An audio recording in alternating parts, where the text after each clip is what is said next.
हाँ भाई, हमने कल पढ़ाया था बजट के बारे में बता दिया था, राइट। हमने बजट के बारे में क्या बताया था, बताओ सुधीर, क्या बताया था? लिखवाने वाला पार्ट है भैया, है ना, ये बजट के बारे में बताया था, राइट। ये बजट के बारे में जो भी कहानी है। Now comes our topic deficit. Write down deficit. वेस्ट कभी में लिखवाओगे नहीं बजट में, लिखवाया नहीं था आपने कुछ? ये जो 3 ग्राफ्स हैं ये बुक में बने हुए हैं, रेफर देम। ओके, लिखवाने जैसा है नहीं इसमें कुछ, बता ही दिया, समझा दिया। लिखवाने वाले वो भी लिखवा रहा हूँ। इस बुक से बाहर ना पढ़ना है इसको। हाँ, इस बुक से बाहर ना पढ़ना है। इस बुक से बाहर ना पढ़े, तुम इस बुक को पढ़ो। मतलब आपके 10 CAPF के लिए भी। हाँ, CAPF के लिए भी बता तो रहा हूँ, वही बोल रहा हूँ। इतनी को काफ़ी है, साथ में करंट का इको कर लेना, ठीक है। करंट की स्कीम्स होती है ना, स्कीम्स वगैरह, रेफर देम। जैसे ई-रुपी, यस, स्कीम्स आती पीडी में ही आती है, वही सेम टू सेम मामला। वही पढ़ने वाला बस। बस ठीक है, कुछ नहीं करना एक्स्ट्रा। ओके, डेफिसिट क्या होता है? ओए, डेफिसिट क्या होता है? डेफिसिट इज बेसिकली कमी बढ़ना, ठीक है। जैसे somebody ask क्योंकि भाई बजट डेफिसिट क्या है? हाँ भाई, एनीबॉडी, बजट डेफिसिट। पहले मुझे नॉर्मल बताओ कि तो इसमें मामला आता है आपका जनरल बजट में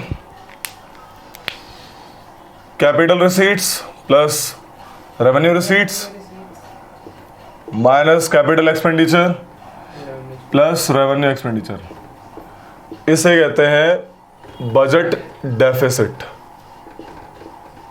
ठीक है। किसे भैया? इस चीज को टोटल रुपए आने वाले में से टोटल रुपए जाने वाले को माइनस कर दो, समझ आ रही है? रिसीट्स में से एक्सपेंडिचर को माइनस कर दो तो आएगा बजट डेफिसिट, समझ आ रही है? अब ध्यान से देखो, इसमें बजट डेफिसिट क्या होगा normally? It must be zero. क्यों जीरो क्यों होगा? क्योंकि उधारी भी हमने ऐड कर दी और जो नॉन उधारी है वो भी ऐड कर दी, रेवेन्यू रिसीट्स, समझ आ रही है? जो उधारी ली वो भी हमने ऐड कर दी, जो नहीं ली वो भी हमने ऐड कर दी। सेम चीज, जो खर्चा हमने उधारी करके किया वो भी ऐड कर दिया, एंड जो नॉर्मल किया वो भी ऐड कर दिया, तो फाइनली मिला के तो जीरो हो जाएगा। Capital expenditure plus revenue expenditure, उधर capital receipt plus revenue receipt, right. सारा तो वो पार्ट ऐड कर दिया, ये वाला पार्ट तो जीरो आएगा ना, तो उसको भी मतलब ही नहीं बनता। तो budget deficit is always zero, keep this in mind, budget deficit is always zero. But एक टर्म आती है फिस्कल डेफिसिट। फिस्कल डेफिसिट क्या होता है? It is equals to amount of total borrowing and other liabilities. जितनी हमने उधारी ली, ठीक है, जितनी हमने उधारी ली, amount of borrowing and total liabilities, other liabilities are in fiscal deficit, कि हमें उधार लेना पड़ा, हमारा रेवेन्यू इतना पूरा नहीं पड़ा हमारे एक्सपेंडिचर के लिए, समझ आ रही है? तो fiscal deficit is never zero, but budget deficit is zero. Right down deficit, लिखो डेफिसिट की डेफिनेशन लिखो, डेफिसिट लिखो, deficit means shortage. Deficit means shortage, that is shortage of money for expenditure, shortage of money for expenditure.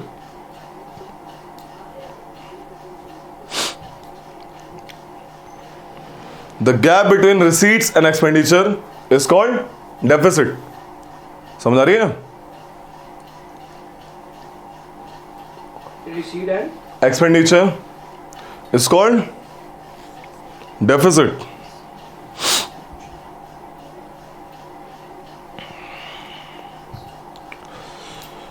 Heading डालो budget deficit.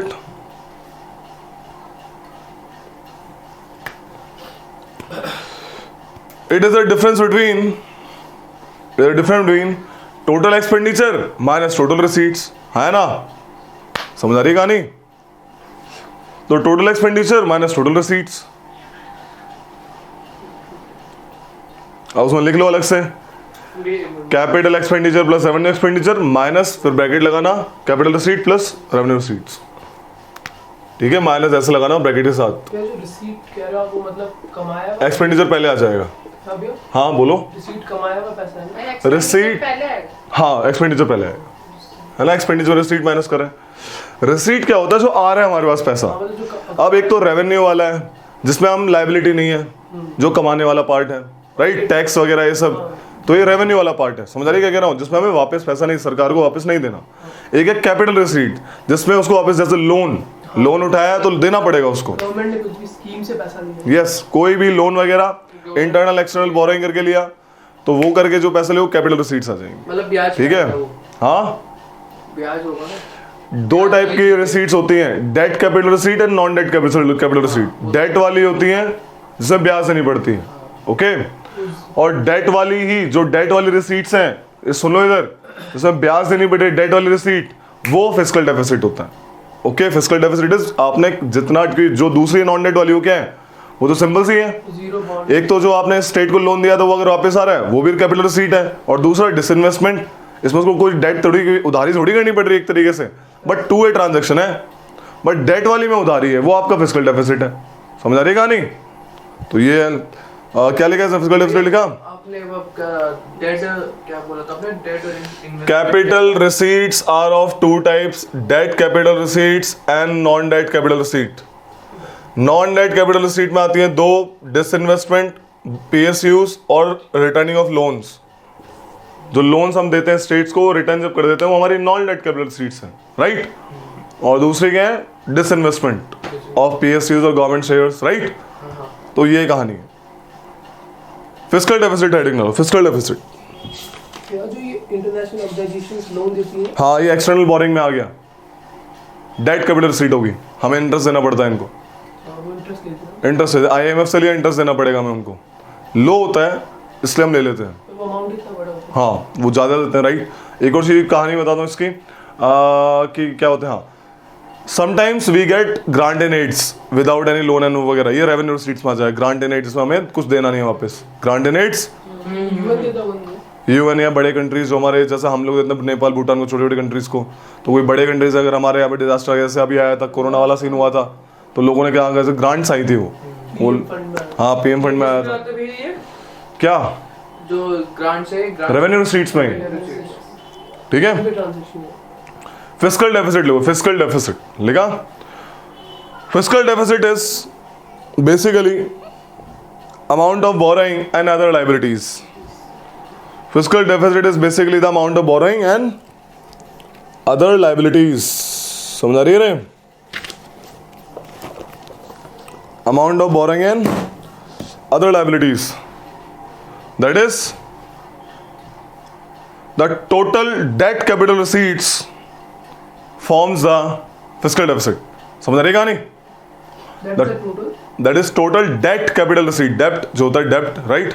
Debt बोलते हैं उसको। Debt capital receipts forms the fiscal deficit. जितना आपने रुपया लिया उधारी के लिए, अपने खर्चे पूरे करने के लिए, वो fiscal deficit में आएगा। समझ आ रही है इतनी सी बात? एक टर्म होती है प्राइमरी डेफिसिट, हेडिंग डालो प्राइमरी डेफिसिट। ये तीन डेफिसिट है जो इंपॉर्टेंट है। प्राइमरी डेफिसिट क्या होती है भाई? प्राइमरी डेफिसिट होती है fiscal deficit minus interest payment. पिछले साल की जो इंटरेस्ट थी लोन पे, लोन लिया ना हमने पिछले साल का, तो उसकी इंटरेस्ट देनी पड़ेगी। तो इस बार हम जब इंटरेस्ट दे दा के जो लोन बचता है, यानी fiscal deficit minus interest payment forms the primary deficit. लिख लो, equals to fiscal deficit minus interest payment. क्या तो भैया fiscal deficit minus interest payment, इसमें लिख लो डेफिनेशन में, it is a measure of, it's a measure of, it is a measure of current year's fiscal operation, it's a measure of current year fiscal operation after excluding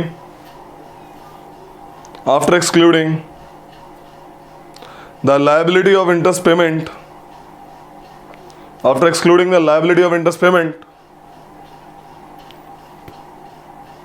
created due to borrowing of the past. समझ आ रही है? Created due to borrowing of the past, due to borrowing of the past.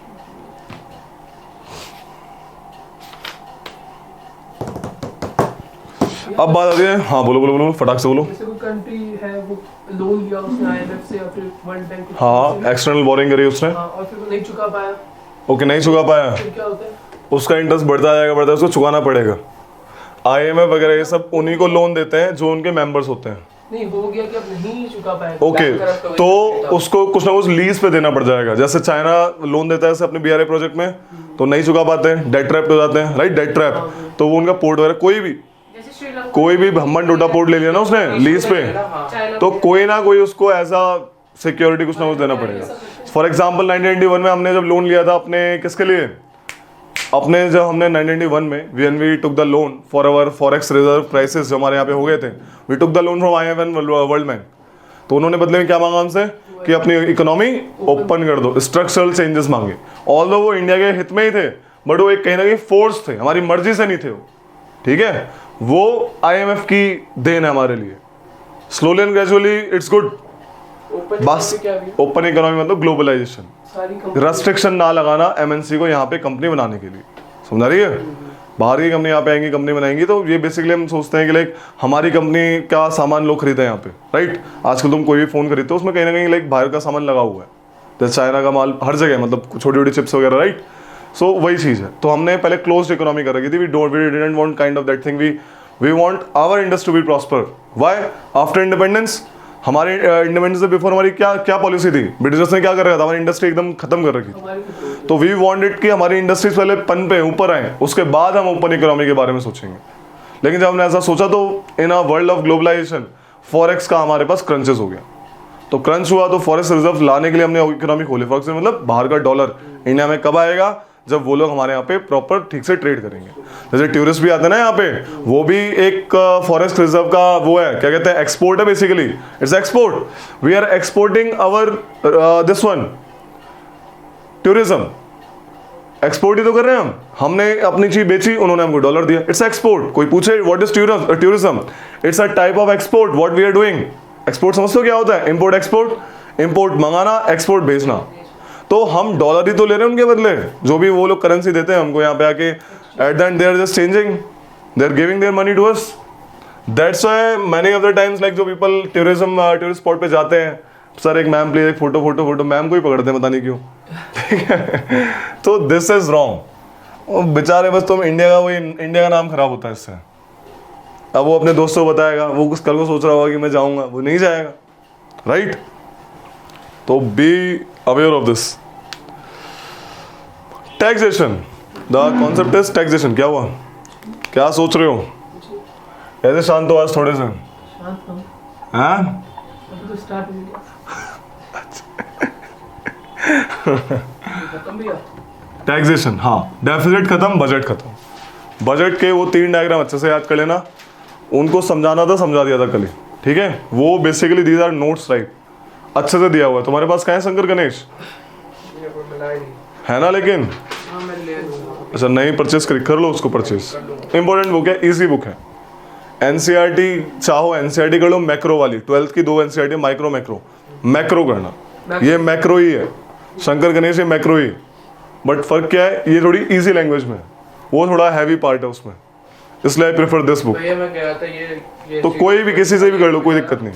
वो नहीं ला पाया शंकर गणेश, वो दिमाग में ही नहीं रही। कोई नहीं। टाइप ऑफ टैक्सेशन, एक होता है प्रोपोर्शनल टैक्सेशन, प्रोपोर्शनल टैक्सेशन क्या होता है सुधीर? प्रोग्रेसिव टैक्सेशन, और थर्ड रिग्रेसिव टैक्सेशन। शायद फर्स्ट वाला वैसा होगा, जितना कमा रहे हो उस हिसाब से होगा, ज्यादा कमाने ज्यादा। For example if a person is earning, देखो प्रोपोर्शनल में सीन क्या होता है, ये टैक्स रेट और एक टैक्स बेस। टैक्स बेस क्या होता है भाई? टैक्स बेस वो चीज होती है इस पर टैक्स लगता है। For example income tax base है, उस पर टैक्स लगाते हैं, ठीक है। For example like goods excise duty, मतलब जिस पे भी टैक्स लगाया जाए, सर्विसेज गुड्स टैक्स बेस, समझ आ रही कहानी? तो जब इनकम की बात करें, for example if tax base is income and proportional taxation की बात हो रही है, सपोज कोई बंदा कमा रहा है 10,000 रुपये, कितने कमा रहा है, ये 100 ही लगाते हैं, चलो 10,000 लगा देते हैं। कोई बंदा कमा रहा है 10,000 रुपये और कोई बंदा कमा रहा है 1 लाख रुपए। समझ आ रही है? कोई बंदा कमा रहा है 10 लाख रुपए और कोई बंदा कमा रहा है 1 लाख रुपए। तो प्रोपोर्शनल टैक्सेशन ये कहता है irrespective of the tax base, एक फ्लैट रेट लगाएंगे हम कि तनख्वाह कितनी भी होगी, बोला इनकम टैक्स पे 10% लगेगा। क्लियर? ठीक है। तो इसमें टैक्स रेट सेम होता है, लेकिन जो टैक्स अमाउंट आता है वो डिफरेंट आएगा, ऑब्वियस सी बात है ना? तो इस पे कितना आएगा? 1000 आ जाएगा। इस पे कितना आएगा? 10,000 आ जाएगा। तो बेसिकली देख रहे हो तुम कि बेशक टैक्स रेट सेम है बट टैक्स अमाउंट ज्यादा है। आ रही बात समझ में? लेकिन इससे क्या है, इससे कहीं ना कहीं पंगा ये हो रहा है कि जो बड़े वाले लोग जिनकी तनख्वाह ज्यादा है वो ठीक से इक्वालिटी प्रमोट नहीं हो रही है। तो उसके उल्टे में क्या आया? इक्वालिटी मतलब कि ज्यादा टैक्स नहीं दे रहे हैं वो, ये तो 10% ही तो दे रहा है एक तरीके से, हाँ है ना? बेशक टैक्स अमाउंट ज्यादा है, no doubt in that, but अगर हम टैक्स रेट बढ़ा दें विद इंक्रीज इन इनकम तो और भी ज्यादा पैसा आएगा सरकार के पास। फॉर एग्जाम्पल, अगर कोई बंदा 1000 कमा रहा है उसको बोलेंगे 10%, और कोई बंदा 10 लाख कमा रहा है, ठीक है, 1 लाख बेसिकली, उसको बोलेंगे 20%। तो कितना आ जाएगा? है ना? और इसका 1000 आया ना थोड़ा सा। तो इक्वालिटी की जब बात होती है, इक्वालिटी प्रमोट करने की बात होती है, प्रोग्रेसिव यानी टैक्स रेट बढ़ता जाता है। ऐसा होता है? बिल्कुल, यस। इनकम टैक्सेस में है ये, देखा नहीं है लिमिट। ऐसे ही तो होता है। इनकम टैक्स में यही चीज हो रही है। आपकी अगर सैलरी कुछ से ज्यादा है तभी आप टैक्स दोगे, इतना टैक्स दोगे ऐसे वो करके, जो ठीक है, दिस इज। और अगर कुछ बिलो है तो उसमें एक टैक्स लगेगा ही नहीं। जो भैया अभी इस बजट में आया है, देयर आर डिफरेंट अमाउंट्स, ठीक है। नो उसको कोई दिक्कत नहीं है, चेंज होता रहता है। मेन चीज है ये, तुम्हें कॉन्सेप्ट समझना है प्रोग्रेसिव टैक्सेशन में होता क्या है। ये आपका इकोनॉमिक इक्वालिटी को प्रमोट करने के लिए होता है, ताकि जो ज्यादा कमा रहे हो ज्यादा टैक्स दे, जो कम कमा रहे हो कम टैक्स दे। बेसिक है दिस, समझ आ रही है कहानी? अगला आता है रिग्रेसिव टैक्सेशन। रिग्रेसिव उल्टा ही समझ लो, अगर कोई 1000 कमा रहा है वो देगा 10%, और कोई 10 लाख क्या कितना था 1 लाख कमा रहा है वो देगा 5%। कितना हो जाएगा? भैया इसका तो हो गया आपका 5000 रुपये, और ऊपर वाले का होगा 100 रुपये। 1000 था क्या? हाँ भैया। अच्छा, इसमें 1000 था, ओके 10,000 कर लो, ठीक है। तो ये सीन समझ रहे हो? ठीक है।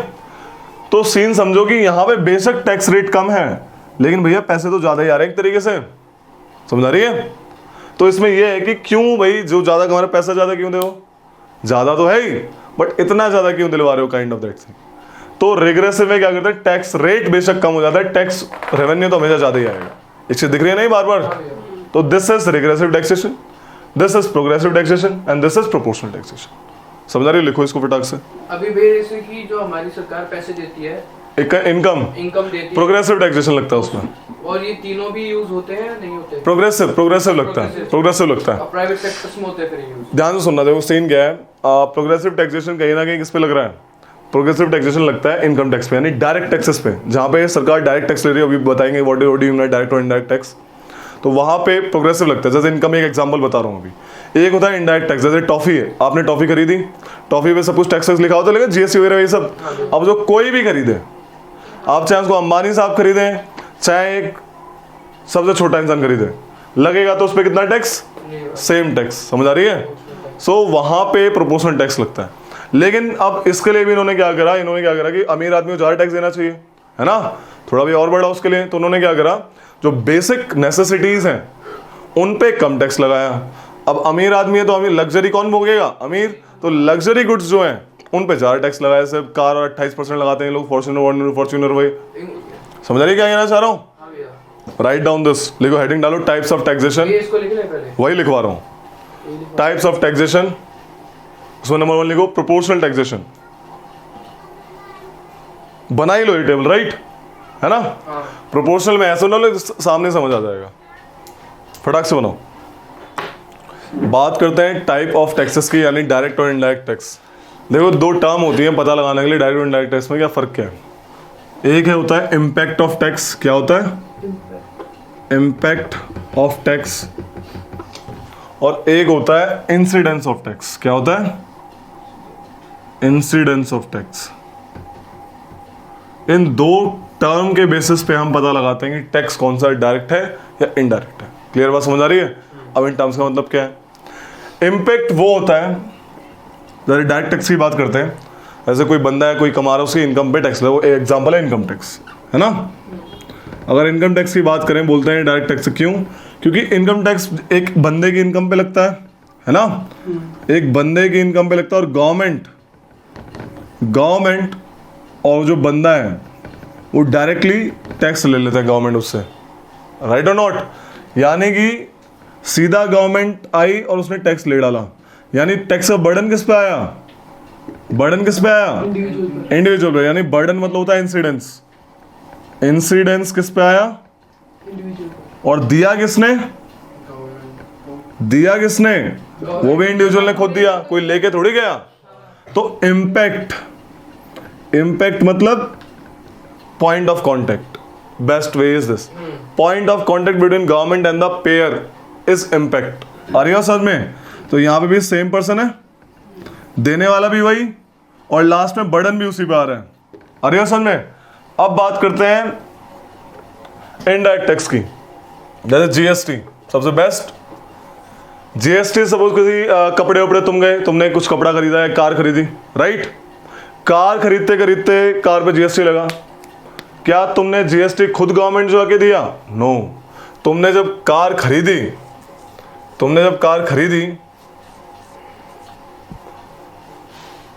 तो तुमने कार के सेल के साथ उस पर खर्चा दे दिया, जीएसटी। लेकिन जीएसटी पे कौन कर रहा है? सेलर, है ना।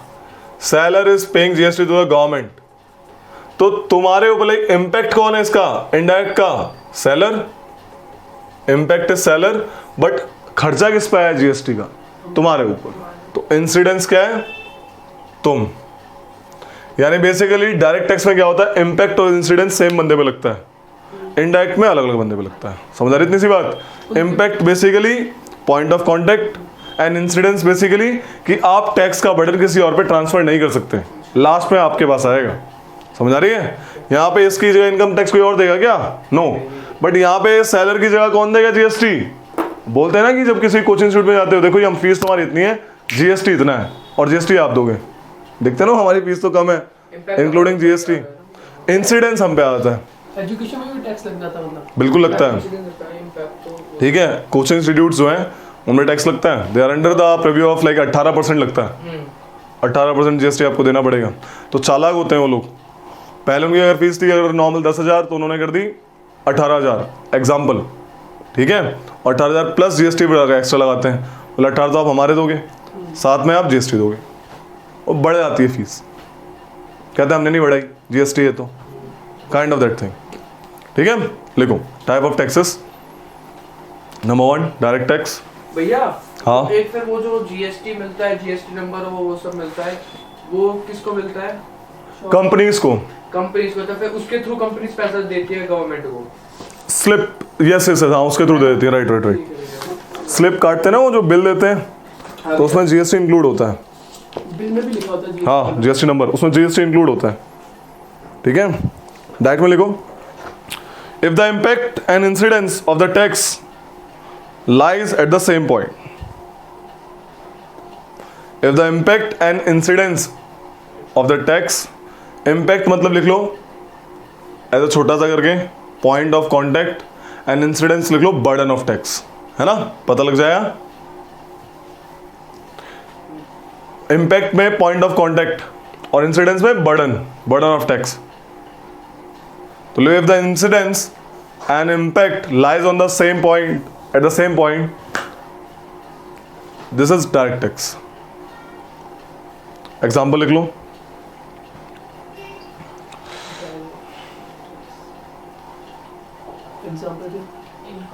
Income corporate, income tax corporate tax, securities transaction tax, पता है मुझे एग्जाम्पल डायरेक्ट टैक्स के। इसी का तो बता दें। सिक्योरिटीज ट्रांजैक्शन टैक्स लिख लो, securities transaction tax, minimum alternate tax, minimum alternate tax. ठीक है, इनडायरेक्ट में लिखो, इनडायरेक्ट टैक्स में minimum alternate tax, supply of goods and services पे लगता है जीएसटी। ओके, तो अच्छे देता हूँ मैं। लिखो इनडायरेक्ट टैक्स में, if the impact and incidence of the tax lies at different points, impact is on different person and incidence is on different person. ठीक है, इसमें एग्जांपल लिख लो। Union excise duties, excise duties पे लगती हैं manufacturing of goods पे। Union excise duties, custom duties import export पे लगती है। Custom duties, sales tax, VAT, GST, surcharges and cess. अरे क्या नाम है तुम्हारा? Tell me the difference between GST and value added tax. ऐसा कुछ है ना जीएसटी? क्या डिफरेंस है?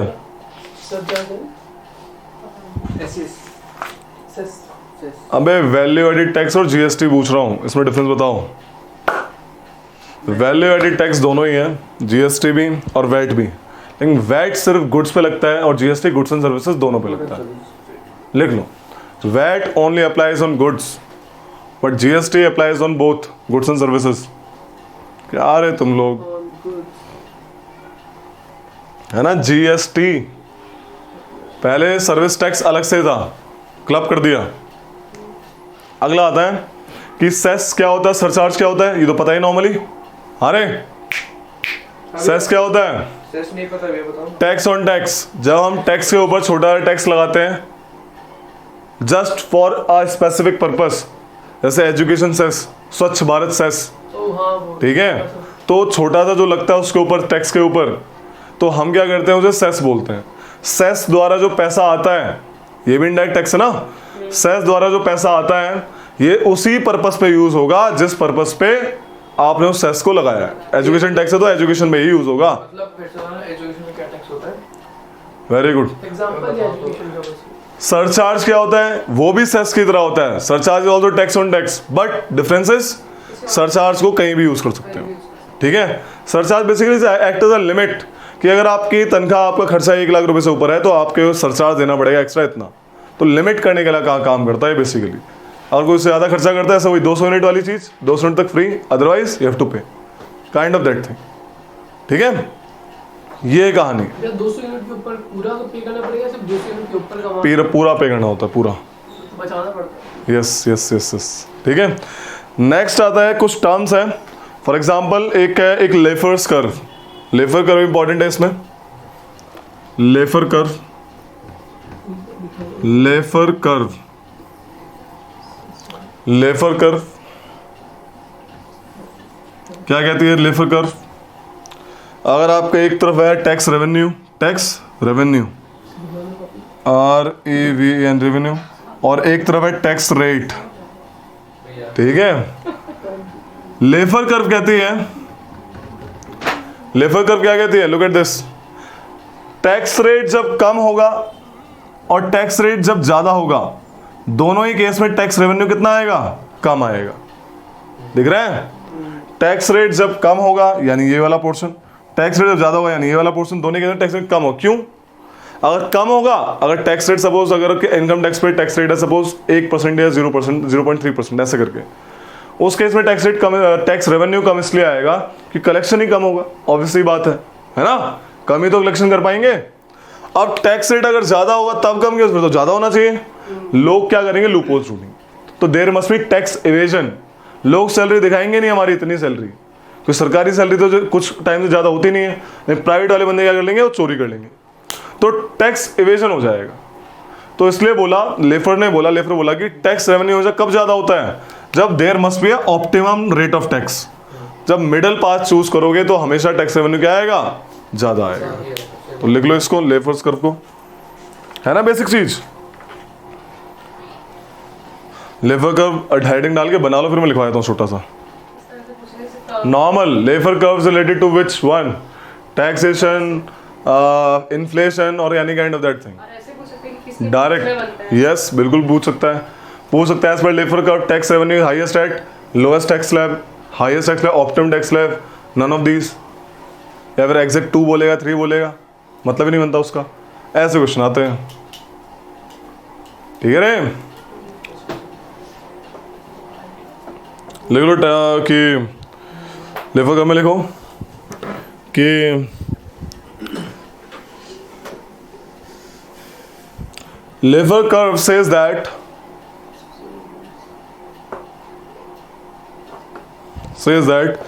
at lower as well as higher rate of tax, at lower as well as higher rate of tax, the tax revenues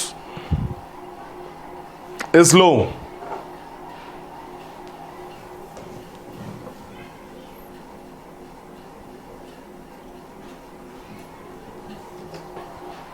But at optimal rate of tax,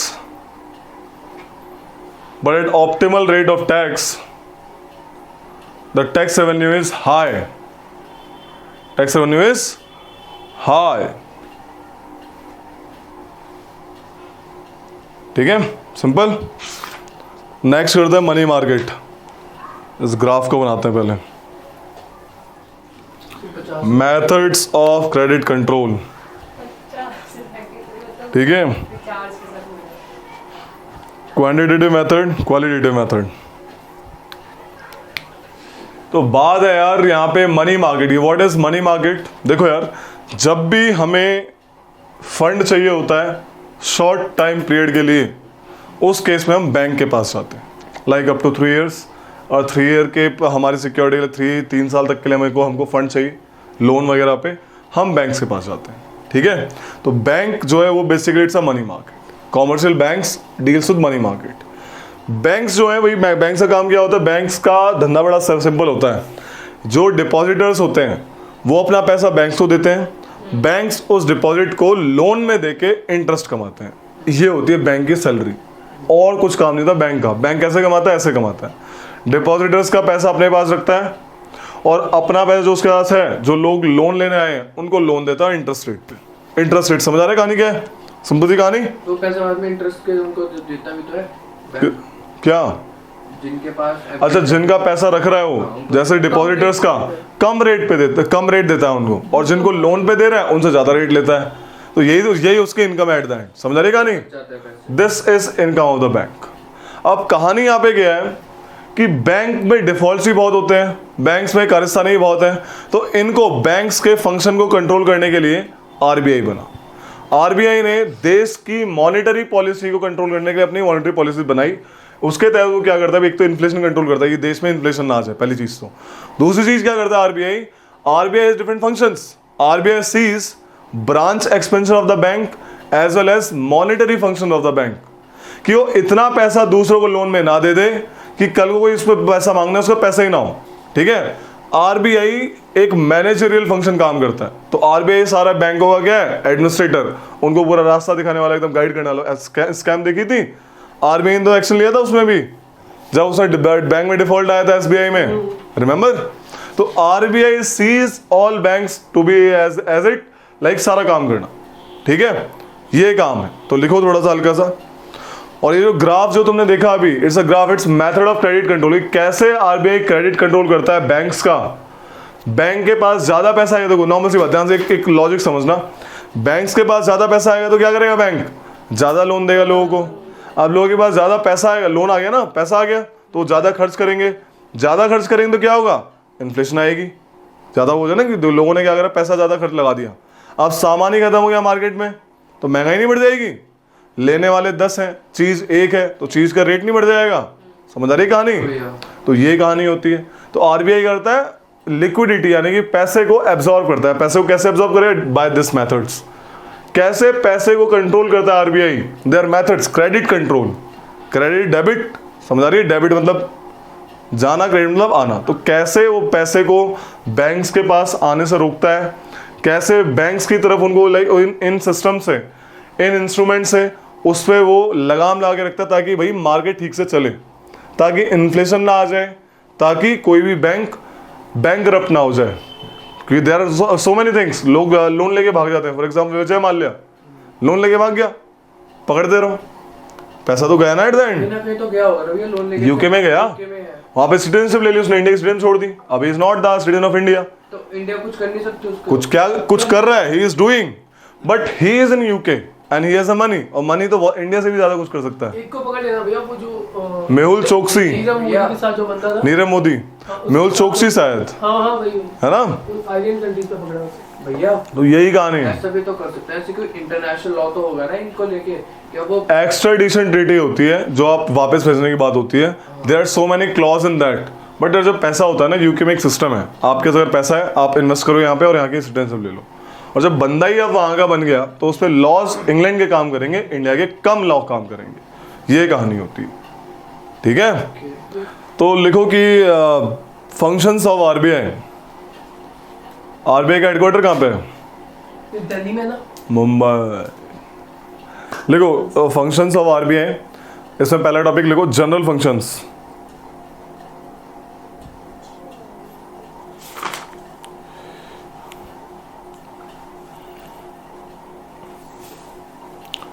general function लिखो। Number 1 supervisory function, supervise करता है कि भाई आप अपनी policy ऐसे ऐसे बनाओ, अगर आपके बैंक में डिफॉल्ट है तो भाई आप उस डिफॉल्ट को सही करो।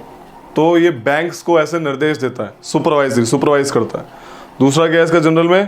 प्रमोशनल फंक्शन, लोगों में बताता है कि भाई सीन क्या है, बैंकिंग हैबिट कैसे प्रमोट होनी चाहिए, तो लोगों को लिए एक ऐसी पॉलिसी बनाता है जिससे कि बैंकिंग हैबिट्स प्रमोट हो, फाइनेंशियल इंक्लूजन प्रमोट हो। जैसे ये जो जनधन योजना है सब आई कि हर एक बंदे के, हर एक घर में 2 बंदों का बैंक अकाउंट होना चाहिए।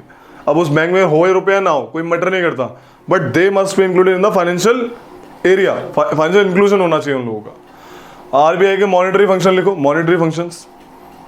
थर्ड पॉइंट है फिर अलग से, पहला पार्ट था जनरल फंक्शन, अगला है मॉनिटरी फंक्शन।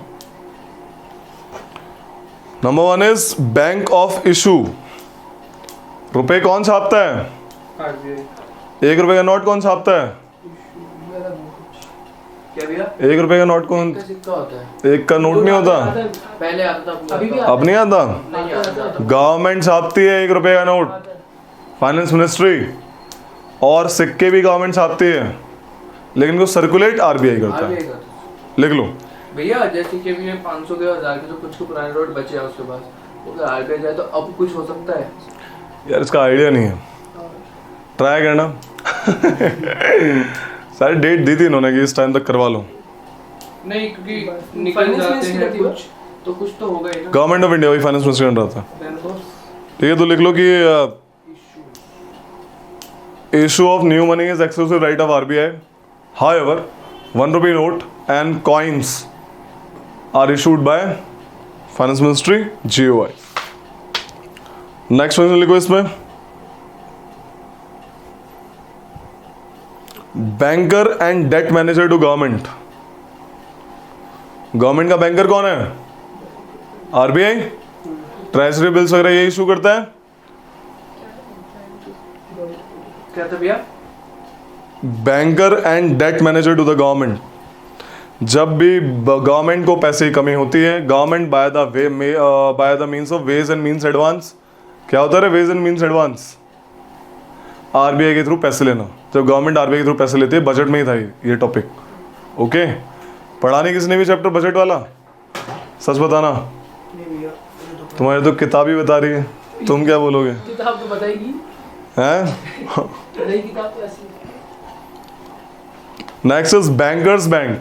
जब बैंक्स के देखो आपस में ना, बैंक्स जो होते हैं आपस में लैंडिंग एंड बोरोइंग ऑपरेशन करते हैं बैंक्स आपस में, समझ आ रही है? बट जब बैंक्स के पास ही पैसा खत्म हो जाता है तो लास्ट में ये लोग जाते हैं आरबीआई के पास, कि बैंकर्स का भी ये बैंक है, आरबीआई के पास रिजर्व्स होते हैं इनके, उसके तहत आरबीआई इनको रिजर्व मतलब कि इनको रुपए देता है at some interest rate. RBI भी लोन देता है, फ्री में ग्रांट्स नहीं देता, एट सम इंटरेस्ट रेट इनको लोन देता है। तो it act as a lender of last resort. जब बैंक्स को पैसा देने वाला कोई नहीं होता तो आरबीआई पैसा देता है इनको। अब बोलो, आरबीआई के पास पैसे रिजर्व होता है, तो वो मतलब कैश होता है पूरा? Depends, it may be in bonds, it may be in cash, it may be in gold. Depends. मतलब कुछ फिजिकल चीज होती है जैसे फोन पे में पैसा होता है वैसा पैसा होता है? नहीं, फिजिकल भी होता है, फिजिकल भी होता है, हाँ हाँ, कैश भी होता है, गोल्ड भी होता है, फोन पे जैसे ऐसे अकाउंट में भी लिखा होता है वैसा भी होता है, वैसा भी होता है। तो फिर वो पैसा क्या वर्ल्ड बैंक में इकट्ठा करते होंगे? कौन?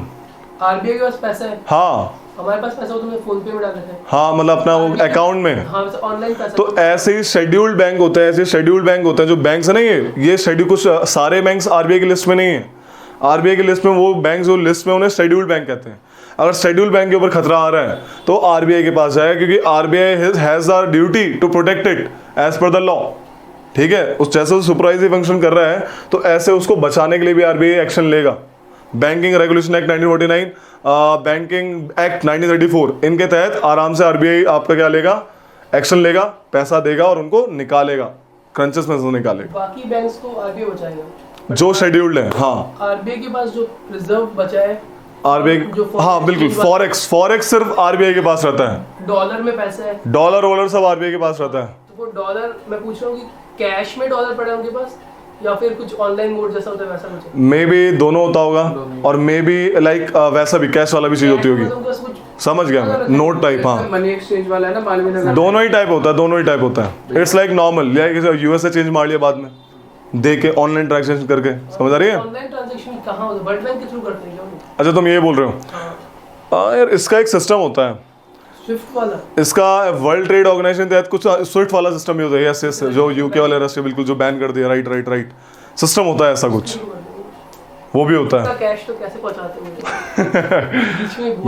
बिल्कुल ऐसा भी होता है, नो डाउट। ठीक है, नाइस यार, नाइस। स्विफ्ट वाला सिस्टम भी होता है, आया था न्यूज़ में उस टाइम। क्वेश्चन भी आया था ये, आएगा जब रशिया को निकालेंगे तो, क्यों नहीं आएगा, बहुत बड़ी चीज़ है वो।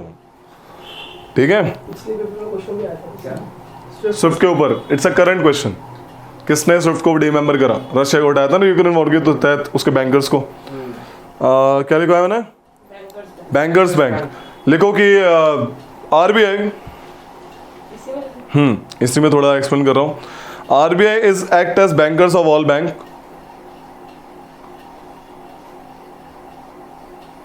It keeps the reserves of bank, like मैंने बताया रिजर्व रखता है उनका, like cash reserve ratio keeps the reserves of bank, like cash reserve ratio with it, CRR.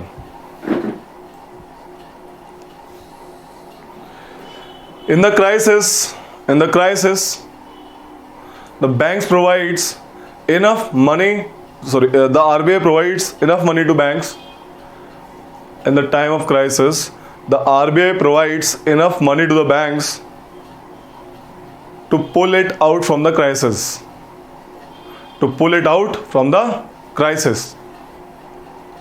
Therefore, it is called bankers. it is called lenders of the last resort. Therefore, RBI is called lenders of last resort.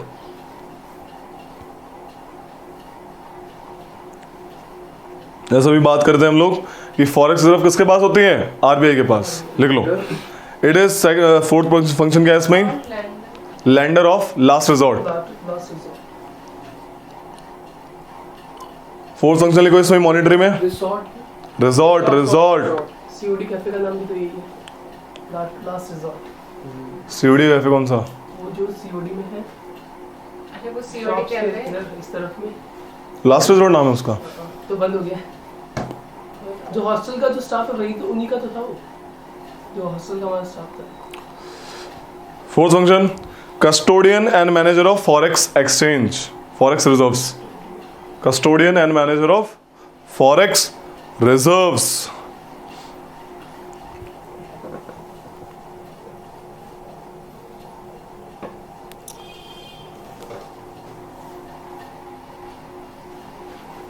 ये भी एक bank मतलब group की आपको पता होगा ना, कौन सा वाला? Silicon valley bank. Silicon valley bank चल रहा था अभी न्यूज़ में। अभी ग्रुप के उनने भी वही किया कि उन्होंने भी वही किया कि जो पैसा था वो था उतना मतलब ज़्यादा मतलब लोन पे दे दिया और क्योंकि उस बचाया नहीं पैसा, ये हटका बची। करते हैं, लूप होल हो जाते हैं थोड़े से। वो ज़्यादा इस बार क्वेश्चन आया था तुम्हारे सीडीएस में, बैड बैंक्स क्या होते हैं? Asset reconstruction companies. जो एसेट बेसिकली, जो bad banks are basically to recover the NPS, non performing assets को रिकवर करने के लिए बैड बैंक्स बनाए गए ताकि उनके लाइक जो भी उनका मामला बचा उसको सेल करके पैसे निकालो। ठीक है, एसेट रिकंस्ट्रक्शन कंपनीज।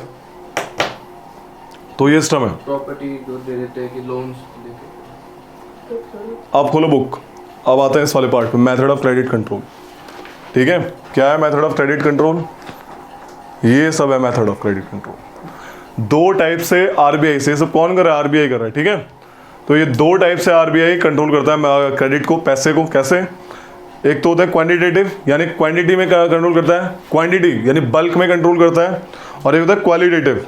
ठीक है, यानी अच्छे तरीके से, कि उसका मतलब एक स्पेसिफिक सेक्टर, मतलब कहने का मतलब ये है, क्वांटिटेटिव में मेनली ओवरऑल इकोनॉमी को टारगेट करता है, सारे बैंक्स को एक साथ टारगेट करता है, और क्वालिटेटिव में एक स्पेसिफिक सेक्टर को टारगेट करता है। समझ रही कहानी? तो सेलेक्टिव क्रेडिट कंट्रोल भी करते हैं क्वालिटेटिव वाले को, कि सेलेक्टिव है ना वो, और क्वांटिटेटिव एक ब्रॉड वे है। क्वांटिटेटिव में दो टाइप के, कन्वेंशनल जो बहुत पहले से यूज होते आ रहे हैं, और नॉन कन्वेंशनल जो अभी कुछ सालों से आफ्टर 1991 रिफॉर्म्स के बाद यूज हुए हैं। ओके, तो नॉन कन्वेंशनल में कौन से? ऐसे बैंक रेट, जिसे डिस्काउंट रेट भी कहते हैं, open market operation and variable reserve ratio, जैसे cash reserve ratio and statutory liquidity ratio. ठीक है, एक पहले नॉर्मल बेसिक्स होता है। वेरिएबल रिजर्व रेशियो क्या होता है? देखो मैंने अभी भी बताया, RBI as per reserve of as per this RBI act 1934, as per RBI act 1934 RBI क्या करता है? आरबीआई एक्ट 1934, और ये बैंकिंग रेगुलेशन एक्ट 1949। ठीक है, as per RBI act 1934 RBI कहता है हर एक बैंक्स को, जो भी शेड्यूल्ड है, शेड्यूल्ड कॉमर्शियल बैंक्स, राइट, जो कि आरबीआई की सेकंड शेड्यूल की लिस्ट में है, उन्हें शेड्यूल्ड कॉमर्शियल बैंक्स कहते हैं, कि आपको कुछ रुपया मुझे अपने हमारे पास रखना पड़ेगा। अब इससे क्या होगा? अगर आरबीआई ज्यादा रुपए मांगेगा तो बैंक के पास कम रुपए होंगे, तो हो गया ना क्रेडिट कंट्रोल एक तरीके से। अगर आरबीआई कम रुपए मांगेगा तो बैंक के पास ज्यादा रुपए बचेंगे। अरे समझे कैसे क्रेडिट कंट्रोल हो रहा है? तो हर एक बैंक के लिए लागू है। तो अगर सीआरआर बढ़ेगा, यानी आरबीआई के पास पैसा ज्यादा आएगा बैंक से, तो बैंक के पास रुपए कम हो जाएंगे तो वो कम लैंड कर पाएंगे, कम लोन पे दे पाएंगे। अरे समझे इतनी सी, ये होता है सीआरआर। वो कितने पैसे लेगा वो आरबीआई डिपेंड्स, हाँ, आरबीआई, टोटल आरबीआई। ठीक है, आरबीआई डिसाइड करेगा ये। तो उसको पूरा आरएनक्यू करेगा ना, रिसर्च करेगा ना, हाँ, कि क्या कर रहा है बैंक। आरबीआई डिसाइड करता है ये। अगला part, SLR, statutory liquidity ratio. इसको क्या होता है? ये भी रिजर्व फंड है, ये भी रिजर्व फंड है, लेकिन ये सेल्फ, एस फॉर स्टैट्यूटरी, याद करने तरीका बता रहा हूं, एस फॉर सेल्फ। तो सेल्फ यानी बैंक्स को खुद में एक रिजर्व रखना पड़ता है इन टर्म्स ऑफ कैश और एनीथिंग एल्स। सिक्योरिटी। ठीक है, सिक्योरिटी के लिए, कि मान लो कुछ दिक्कत आ गई है, कोई भी बंदे आ गई, हमें सारा पैसा चाहिए ऐसे करके, तो बैंक से इतने रुपए होने चाहिए, दे देंगे, नहीं बोले हमारे पैसे ही नहीं है। ठीक है, बैंक कैन नॉट से दिस, तो उसको कुछ रिजर्व रखना पड़ता है अपने पास।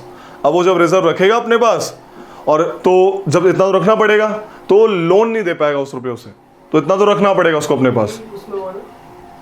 खैर सुनो रे, एसएलआर समझ आया क्या कह रहा हूँ? एसएलआर क्या है? बैंक्स को अपने पास एक मिनिमम अमाउंट रखना पड़ेगा, otherwise they will be liable for like action by RBI.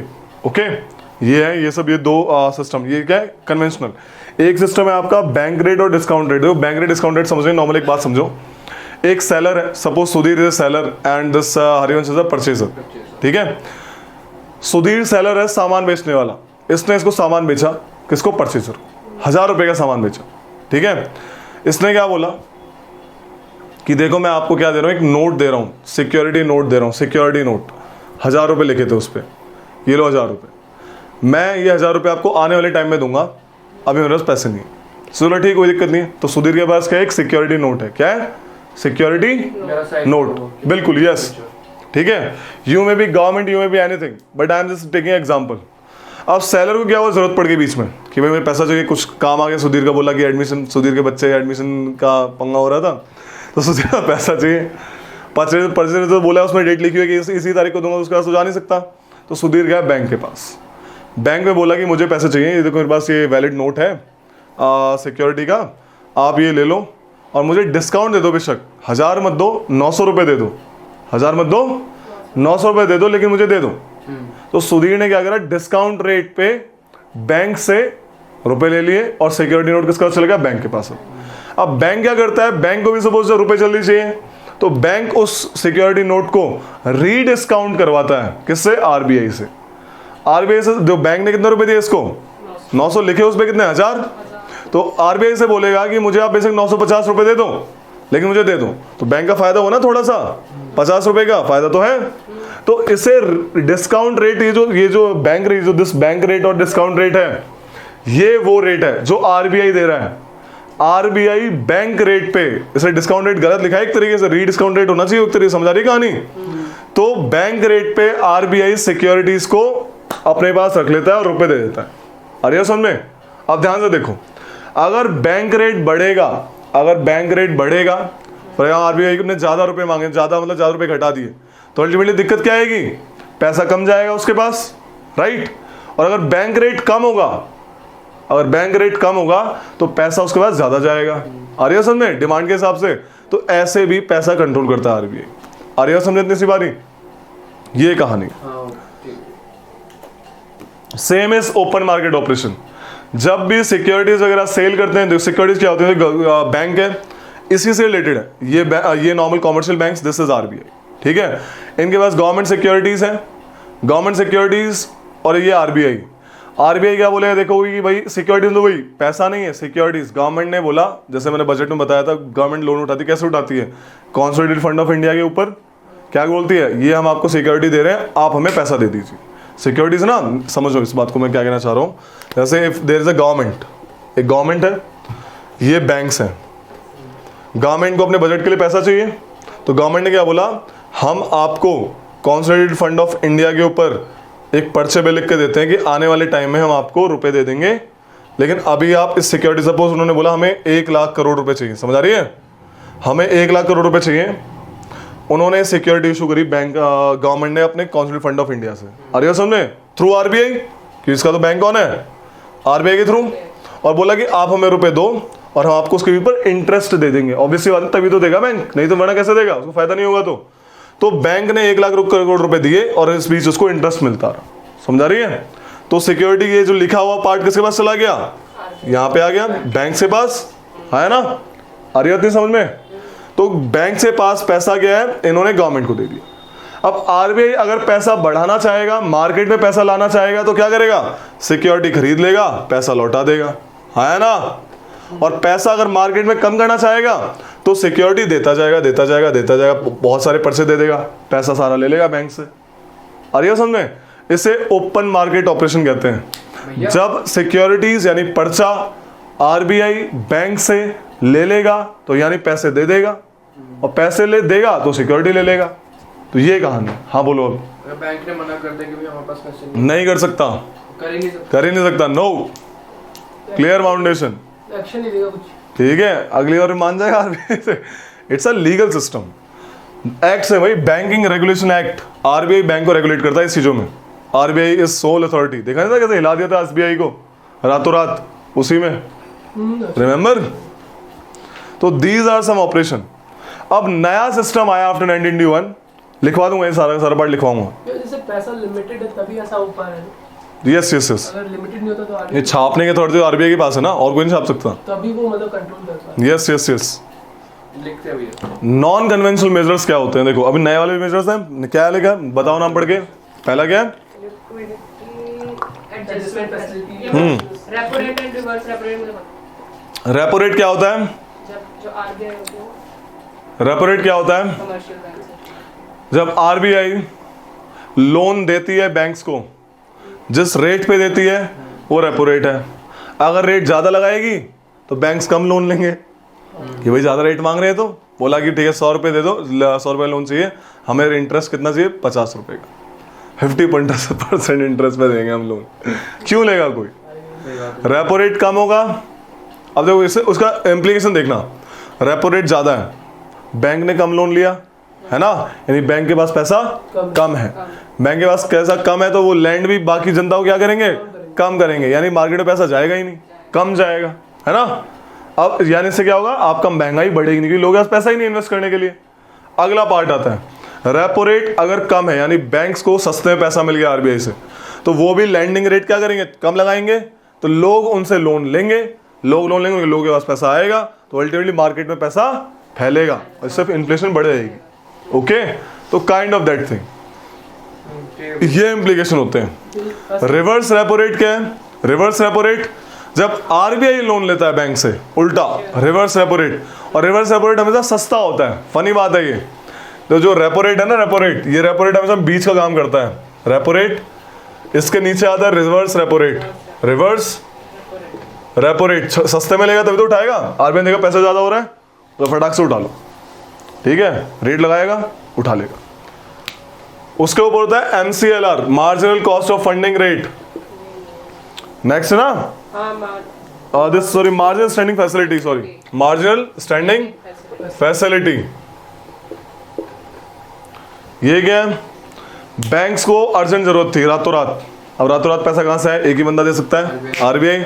अब रातों रात चाहिए, बैंक आरबीआई उसको फायदा उठा लेता है, ज्यादा रेट में पैसा देता है, रेपो रेट से भी ज्यादा, ठीक है। तो रेपो रेट से +1 करके होता है तो MSF हो जाता है, -1 होता है तो रिवर्स रेपो रेट हो जाता है। रेपो रेट तो है मीडियम में, समझ रही है? So these are some features. Last one is in this market stabilization scheme. जब फॉरेक्स ज्यादा होता है मार्केट में तो आरबीआई उस फॉरेक्स को एब्जॉर्ब करता है, इसे मार्केट स्टेबलाइजेशन स्कीम कहते हैं, ठीक है, ताकि इन्फ्लेशन बढ़े ना। और ये जो बैंक तरह तरह के लोन देता है, हाँ, होम लोन, एजुकेशन, हाँ, ये क्वालिटेटिव मेथड, ये जो नीचे वाला है इस पे भी सेलेक्टिव। आरबीआई उन पे रेगुलेशन थे कि आप Yes. इतने ही interest- कैसे लगाता है? देखो कैसे लगाता है उस पर रेगुलेशन। फर्स्ट सपोज तुमने होम लोन मांगा, सपोज तुम गए होम लोन मांगने, तो आरबीआई रेगुलेशन लगा देगी, होम लोन तुमने मांगा 20 करोड़ का, ठीक है, आरबीआई रेगुलेशन लगाएगी 20 करोड़ का लोन चाहिए तो हम तुम्हें अपनी तरफ से डाउन पेमेंट करनी होगी पहले, कि अगर तुम्हें इतना लोन चाहिए तो तुम्हें अपनी तरफ से 10 करोड़ दो, तो हम तो 10 करोड़ ही देंगे, समझ आ रही है? तो जब भी आप कोई भी इंस्ट्रूमेंट खरीदते हो, जैसे तुमने लाइक जो बोलते हैं EMI पे खरीदते हैं हम, 0 कॉस्ट, नो कॉस्ट EMI, तो उसमें डाउन पेमेंट सिस्टम होता है, एक down payment, minimum down payment, कि इतने तो आपको देने पड़ेंगे, उसके बाद ही आप इंस्टॉलमेंट कर सकते हो। आरबीआई और क्या करता है? इंस्टॉलमेंट को कम कर देता है। सपोज 6 इंस्टॉलमेंट में ना सही 3 इंस्टॉलमेंट करते तो ज्यादा रुपए देने पड़ेगा, राइट? ऐसे भी कर देता है। इंस्टॉलमेंट बढ़ा देगा तो कम कम देना पड़ेगा। कंट्रोल आरबीआई करता है। Yes, all thing is RBI, ठीक है। ये चीज़ भी कंट्रोल होती है ना कि लोन मतलब जैसे अब लोन दे रहा है तो जो गरीब है वो लोन ले नहीं पाएगा। हाँ, बड़ी बड़ी कंपनी जो वो सब लोन दे रहे हैं, हाँ, हाँ, आरबीआई ऐसा कुछ करता होगा ना कि मतलब फाइनेंशियल इंक्लूजन, यस, % लोन आप अर्बन एरिया, ये जो बिल्कुल यस, ये भी करता है selective credit system. This is there. ये सिस्टम यही तो हुआ था गांव में। क्या हुआ? गांव में ब्रांच खोली गई, ठीक है, गांव में बैंक्स ने ब्रांच खोली, लेकिन उन ब्रांच का जो पैसा, किसानों का पैसा क्या करते थे लोग? वो लोग अमीर बंदों को लोन में देते थे। सेम चीज क्या होती थी शहरों में बैंक खुला है, लेकिन लोन फैसिलिटी किसको मिलती है? अमीर लोगों को। आप जाओगे नहीं मिलेगी, अमीर लोग जाएंगे, अंबानी आएगा, हर कोई बैंक उसको लोन देगा। क्यों? बिकॉज ऑफ भरोसा, काइंड ऑफ दैट थिंग। भरोसा भी होता है और कुछ अपने भी, जैसे प्राइवेट बैंक थे पहले। अब प्राइवेट बैंक क्या करते हैं? प्राइवेट बैंक है वो बेसिकली, प्राइवेट बैंक का क्या मेन है? अपना बिजनेस चलाना। तो बंदे का बैंक जो है वो दूसरा पैसा अपने ऊपर इन्वेस्ट करवाता था, लोन खुद को ही दे रहे हैं कम रेट पे, ठीक है। तो आरबीआई ने ये लागू कर दिया चीज कि बैंक एक रेट से कम में लोन किसी को देगा नहीं। समझ में आ रही है? जैसे आरबीआई ने रुपया दिया, बैंक से 10 रुपया आ गया, अब बैंक को तो कमाना है, वो लोन देगा, तो लोन जो देगा जिस रेट पे लोगों को, उसे कहते हैं बेस रेट। क्या कहते हैं? Base rate is rate at which banks give loan to the other people. समझ आ रही कहानी? तो ये बैंक खुद डिसाइड करता है, आरबीआई का रोल नहीं होता इसमें। लेकिन एक बार रेट डिसाइड हो गया, उससे नीचे वो किसी को लोन देगा नहीं, उससे नीचे वो किसी को लोन देगा नहीं। बट एक्सेप्शन होता है, in some exception, MCLR, marginal cost of funding, ऐसे लैंडिंग रेट, ये बेस रेट से थोड़ा कम होता है, बट एक्सेप्शन, ठीक है। ये वाला नहीं, ये दिस इज डिफरेंट, वो MCLR है जो अभी बोल रहा हूँ। जो HDFC है सबसे ज्यादा इंटरेस्ट रेट उसका होता है। हाँ, ऐसे क्या खुद डिसाइड करते हैं ये लोग। हाँ, ये खुद डिसाइड करते हैं, लोन से उसमें वो खुद डिसाइड करते हैं। यस, बेस रेट खुद डिसाइड करेंगे वो लोग। They will decide their own base rate, कि जिस पे वो लोगों को लोन देंगे, ठीक है। समझ आ रही है? वो तो फिर अट्रैक्ट करने के लिए यस, बिल्कुल, हम इसके में दे रहे हैं। बिल्कुल सही बात है। हाँ, ये है कहानी सारी की सारी। ये रेगुलेशन ऑफ मार्जिन रिक्वायर्ड मैंने वही बताया। रेगुलेशन ऑफ कंज्यूमर क्रेडिट वही चीज, डाउन पेमेंट वाली चीज है, ठीक है। वेरिएबल पोर्टफोलियो सीलिंग, हर एक पोर्टफोलियो पे सीलिंग लगा देगा कि इस पे इतना ही रुपया देना है, इस पे इतना रुपया नहीं देना, ठीक है, इतने ज्यादा दोगे नहीं। Variable capital risk weighted ratio, कि जिस बंदे की दिखेगी भाई ये बंदा मामला घपला कर रहा है, उसकी हिस्ट्री निकाल के देखेंगे कि इसने तो भाई दूसरे बैंक में भी पंगा किया है, उसको लोन देंगे ही नहीं। डायरेक्ट एक्शन, जैसे आरबीआई ने लिया था एसबीआई के ऊपर, डायरेक्ट एक्शन ले लेगी, सीधा मांग देंगे उसके डेटा बुला बुला के। मॉरल सुएशन, उनको कन्विंस करेगी, मीटिंग करेगी, बोलेगी भाई उन लोगों को लोन मत दिया करो जो लोग डिफॉल्टर्स हैं। जैसे आरबीआई जैसे मीटिंग बुलाई थी नॉर्मल, एक इनफॉर्मल मीटिंग टाइप मीटिंग करते हैं तो उसमें बताते हैं। पब्लिसिटी, बोलेगी अपने डेली, अपने वीकली, मंथली अपने डेटा की आप लिस्ट दोगे अपनी साइट पे, आपके कितना बचा है, कितना रह गया है, किस किसको लोन दिया है, you have to publicly put it on your website. ये कहानी क्वालिटेटिव मेथड। सेलेक्टिव है ना ये, हर एक बैंक का सेलेक्टिव है, सिंपल सी बात। तो ये कहानी होती है, आ समझ में? ऐसे क्रेडिट कंट्रोल होता है मार्केट में। अभी ये जो क्रिप्टो करेंसी आ रही है उसकी वजह से इसलिए वो दिक्कत की वो बिल्कुल उसमें दिक्कत क्या है, वो अनरेगुलेटेड है। बट अपने इंडिया ने डिजिटल करेंसी निकाल दी अपनी खुद की, ई रुपी। अब वो आराम से कंट्रोल कर लेंगे, आरबीआई कंट्रोल है वो, इसलिए इजी हो जाती है। और उसमें फिर गवर्नमेंट पे कंट्रोल रहेगा ना। Yes yes yes. अगर वो बड़ा इन्फ्लेशन कब आएगा कब जाए पता भी नहीं चलेगा। मैंने क्या बताया क्या करें? मैंने बताया कि शॉर्ट टर्म लोन्स के लिए आप कहाँ जाते हो, बैंक्स के पास जाते हो। लॉन्ग टर्म लोन इन्वेस्टमेंट करनी है, long term investment, long term loan चाहिए आपको, आप कहाँ जाओगे? कैपिटल मार्केट में जाओगे। कैपिटल मार्केट शेयर्स खरीदने बेचने, समझ आ रही है? इतना तो हल्का सा आइडिया होगा, हल्का सा बेसिक, कि स्टॉक मार्केट में क्या होता है, शेयर्स खरीदे और बेचे जाते हैं, है ना? इतना सुना होगा हल्का सा, इतना ही चाहिए बस, ठीक है? तो लिख लो हल्का सा, बस यही है। अरे लिखो, अच्छा, composition function of capital market. Securities समझते हो क्या होती है? सिक्योरिटीज बताया अभी पर्ची टाइप, पर्ची हाँ पर्ची composition and functions of capital market.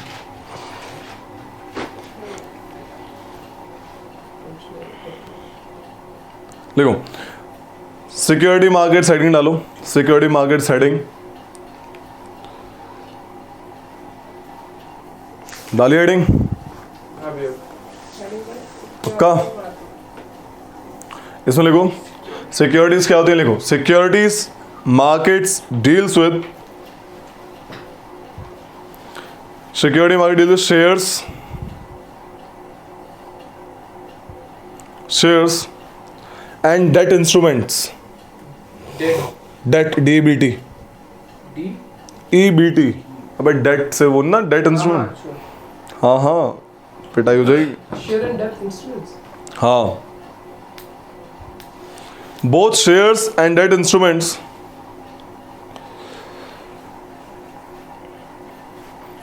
are instruments of fundraising। बताया हुआ ये तो नॉर्मल सी चीज। क्या है ये दोनों? डेट इंस्ट्रूमेंट क्या है, ये सब क्या है, देखो अभी दिखा देते हैं।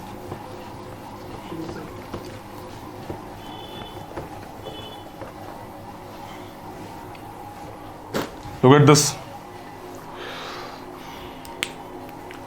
क्या लिखा है? Both shares and debt instruments. Debt instruments, ठीक है? क्या है? Both are instrument of fund raising, पैसा आता है इससे। एक कंपनी है, कंपनी ने अपने शेयर्स को डिवाइड कर दिया और अपना एक एक शेयर बेच दिया। अब शेयर बेचेंगे तो क्या होगा, पैसा आएगा नहीं आएगा? आपने शेयर खरीदो, पैसा दोगे ना आप, तो फंड आ रहा है ना कंपनी के पास, पैसा आ रहा है। और ये डेट सिक्योरिटी भी बताया था मैंने, बताया तो गवर्नमेंट ऑफ इंडिया वाली चीज, पर्ची बनाई, सिक्योरिटी बनाई, बोला आपको क्या देंगे, डेट देंगे यानी इंटरेस्ट देंगे, बैंक से या कोई भी पीपल एनीबडी, उसने ये चीज खरीदी और इनको क्या दिया, पैसा दिया। अरे समझ में? और इसके बदले इसको क्या मिल रहा है, इंटरेस्ट, है ना? इसने इतना कितना पैसा मांगा था, इसने सपोज 10 लाख करोड़ मांगा था, तो इसने क्यों खरीदी ये पर्ची? क्योंकि इसको इंटरेस्ट मिलेगा उस 10 लाख करोड़ के ऊपर, राइट? सो ये डेट इंस्ट्रूमेंट बेसिकली, अरे समझ में? बॉन्ड्स बेसिकली, ये सब डेट इंस्ट्रूमेंट्स, अरे समझ में? तो ये वाली चीजें हैं कहानी, ठीक है? इन चीजों की ट्रेडिंग होती है, शेयर्स की ट्रेडिंग होती है, डेट इंस्ट्रूमेंट्स की ट्रेडिंग होती है, कहाँ पे? स्टॉक एक्सचेंजेस में, ठीक है? कैसे होती है अभी बताता है, देखो भैया। अरे वो बोलो बोलो। बताओ, पिक्चर थी ना भैया, रेस रेस वाली हाँ हाँ उसमें हाँ वो बोलता है मुझे पैसा बॉन्ड्स में चाहिए, तो उसने ऐसे क्यों बोला कि बॉन्ड्स में ही चाहिए, उसने ना ट्रांजैक्शन ये bonds debt instruments are of different types, bonds debentures same ही, ठीक है, हल्का हल्का डिफरेंस है बस, ठीक है, बॉन्ड डिबेंचर्स हल्का हल्का डिफरेंस है, ज़्यादा डिफरेंस नहीं, सेम ही चीज़ है। इसी सीन के लिए मतलब कि वो बाद में बैंक को देगा वही चीज, yes yes yes yes yes, पैसा issue बैंक से पैसे ठीक है। उठाएगा, उसको देके। तो ये कहानी है, समझ आ रही है क्या कह रहा हूँ? हाँ भैया। Good.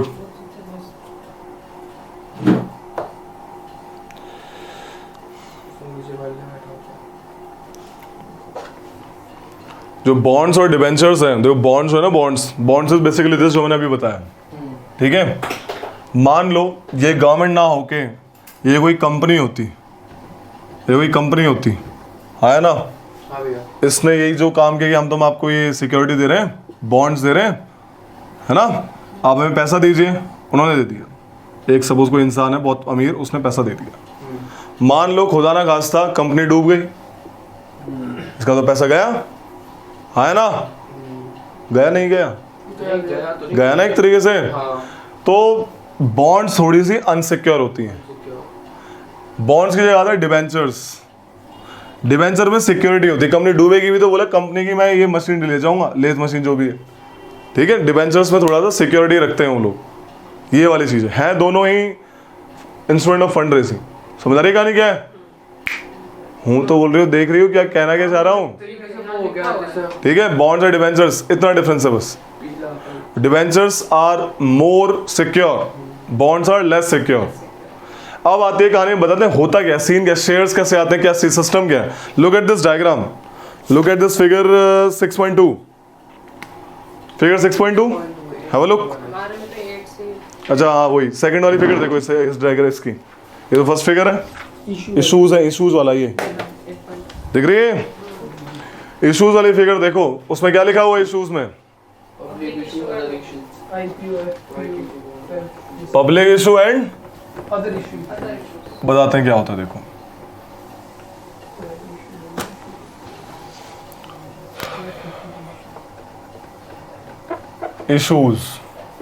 Issues are of two types, क्या क्या नाम है, public and other issue. Public issue and others. Public में कौन कौन सा है, initial public offering, IPO, FPO, FPO, private placement, चलो ठीक है इसको भी इसमें डाल लेते हैं, प्राइवेट प्लेसमेंट। इसमें क्या है, rights issue rights issue, sweat equity issue, और बोनस इशू। बोनस देंगे, ठीक है। तो सीन क्या होता है, ध्यान से सुनना आप, अब बता रहा हूँ कि सिस्टम क्या हो रहा है, स्टॉक मार्केट में कैसे जा रहे हैं, सब लोग खिलाड़ी हो जाएंगे। ठीक है। होता क्या है देखो, issues are basically shares, shares देखो कोई कंपनी खड़ी हुई, suppose if there is a company, एक कंपनी है, उसको फंड चाहिए, समझ रही है, उसको क्या चाहिए, फंड चाहिए। उसने क्या करा, उसने इशूज निकालने शुरू किया, अपने कंपनी को बांटना शुरू किया शेयर्स में, समझ आ रही है कहानी, शेयर्स निकाले अपने। जो फर्स्ट टाइम शेयर निकालते हैं उन्हें प्राइमरी इशूज कहते हैं, first time are primary shares, ठीक है, primary market. Secondary market is stock market, जहां पे शेयर्स की ट्रेडिंग होती है, शेयर्स को खरीदा बेचा जाता है, यहाँ पे शेयर्स पहली बार इशू हो रहे हैं, समझ आ रही है कहानी। तो ये प्राइमरी मार्केट है basically, this is primary market. क्या सीन है, कंपनी ने शेयर निकाले, जब पहली बार कंपनी शेयर बेचती है कि पब्लिक को, जनता को, उसे इनिशियल पब्लिक ऑफरिंग कहते हैं। क्या कहते हैं, इनिशियल पब्लिक ऑफरिंग। क्यों बेचे उसने शेयर, फंड रेजिंग के लिए, फंड रेजिंग के लिए, समझ आ रही है। नेक्स्ट इज सपोज उसने कुछ शेयर निकाले, उसको भैया पैसे पूरे नहीं पड़े, जब उसने दोबारा से सेम कंपनी के शेयर निकाले, उसे फॉलो ऑन पब्लिक ऑफरिंग कहते हैं। क्या कहते हैं, फॉलो ऑन पब्लिक ऑफरिंग, समझ आ रही है। तो ये कहानी सिस्टम है। तो initial public offering first time, follow on public offering second time, ठीक है। प्राइमरी शेयर्स, यहाँ पे शेयर इशू हो रहे हैं, अभी यहाँ पे कोई इनकी ट्रेडिंग नहीं हो रही है, शेयर्स इशू हो रहे हैं, शेयर्स क्या हो रहे हैं, इशू हो रहे हैं, ठीक है। ये सिस्टम है। जो लास्ट वाला है हाँ, वो वैसा है जो फंडिंग लेती कंपनीज, वैसा है। प्राइवेट प्लेसमेंट, हाँ private placement like maximum share एक को बेच देते हैं ये लोग, हाँ वही फंडिंग ना। बिल्कुल बिल्कुल फंडिंग वाली चीज, ठीक है। सो प्राइवेट प्लेसमेंट में वही सिस्टम है कि ज्यादा शेयर आए और एक कंपनी को बेच दिए। देखा नहीं है? म्यूचुअल फंड सुना है? हाँ भैया, म्यूचुअल फंड। म्यूचुअल फंड ज्यादा है इसमें। यस, क्या होता है देखो क्या सीन है। सही। अब जैसे हम कौन है, हम लोग नॉर्मल पीपल हैं, we don't have any idea regarding stock market, right. तो हम क्या करते हैं, हमारे पास तो आइडिया नहीं है। तो हमारे यहाँ पे क्या सीन है, there are some educated people who have the good knowledge of having shares in stock market. वो लोग क्या करते हैं, आपस में एक उन्होंने कंपनी खड़ी करी और हर एक बंदों को बोला कि आप हमें अपने फंड्स दीजिए और हम आपको क्या देंगे, प्रॉफिट देंगे। म्यूचुअल फंड बन जाएंगे। म्यूचुअल मतलब बहुत सारे ग्रुप लोगों का छोटा छोटा फंड आपने उनको दिया और वो जो फंड आया उस फंड से वो ये काम भी करते हैं और साथ में सेकेंडरी मार्केट में भी काम करते हैं। इन्होंने या तो शेयर खरीदी हुए पहले टाइम में और दूसरे टाइम में क्या करें, ये लोग शेयर क्या करते हैं, आपके सेकेंडरी मार्केट में ट्रेड भी करते हमें हैं। क्या फायदा हुआ म्यूचुअल फंड से? प्रॉफिट मिलेगा। व्हेन सपोज आपने शेयर खरीदा 20 रुपए का, समझ आ रही है, आपने 20 रुपए दे दिए, शेयर आपके पास है। जब ये ट्रेड करेंगे उस शेयर की वैल्यू बढ़ेगी, वो शेयर हो गया 40 रुपए का, तो आप क्या बोलेंगे, आप मुझे बेचना है, ठीक है भैया, तो हो गया ना, हाँ मैं समझ गया। Kind of that thing. किसी ब्रोकर को दे रहे हैं, मतलब ये है ना। ये तो हो गया सेकंड मार्केट का मामला। सपोज आपने शेयर खरीदा, कंपनी को प्रॉफिट हुआ तो शेयर्स का आपके पास कुछ पार्ट आएगा कि आप ओनर हो एक तरीके से, कंपनी का शेयर मिल गया आपको, उसका शेयर, समझ रहे हो। अगर आपका 1% हुआ तो कंपनी को 100% का थोड़ा 1% प्रॉफिट आपके पास भी आएगा। शेयर में बस एक दिक्कत होती है, घाटा हुआ तो घाटा भी आपको मिलेगा और फायदा हुआ तो फायदा भी आपको मिलेगा। कुछ टर्म्स है, उन टर्म्स का बताता हूँ क्या सीन है। ये इतना समझ आया ना, हाँ भैया, बताएंगे उसको बताएंगे, उसको पहले कुछ टर्म समझाते हैं। इसको नहीं मिटा रहे, इसको मिटा रहे, ये समझ आ गया। ठीक है। कुछ टर्म्स है जैसे कि authorise capital, issued capital, paid up capital,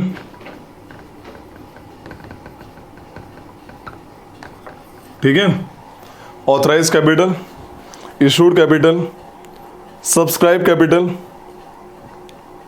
ठीक है।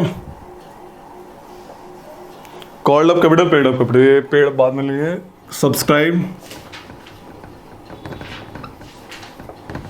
Capital, under writer,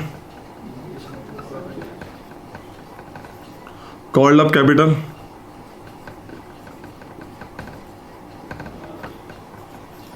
paid up capital,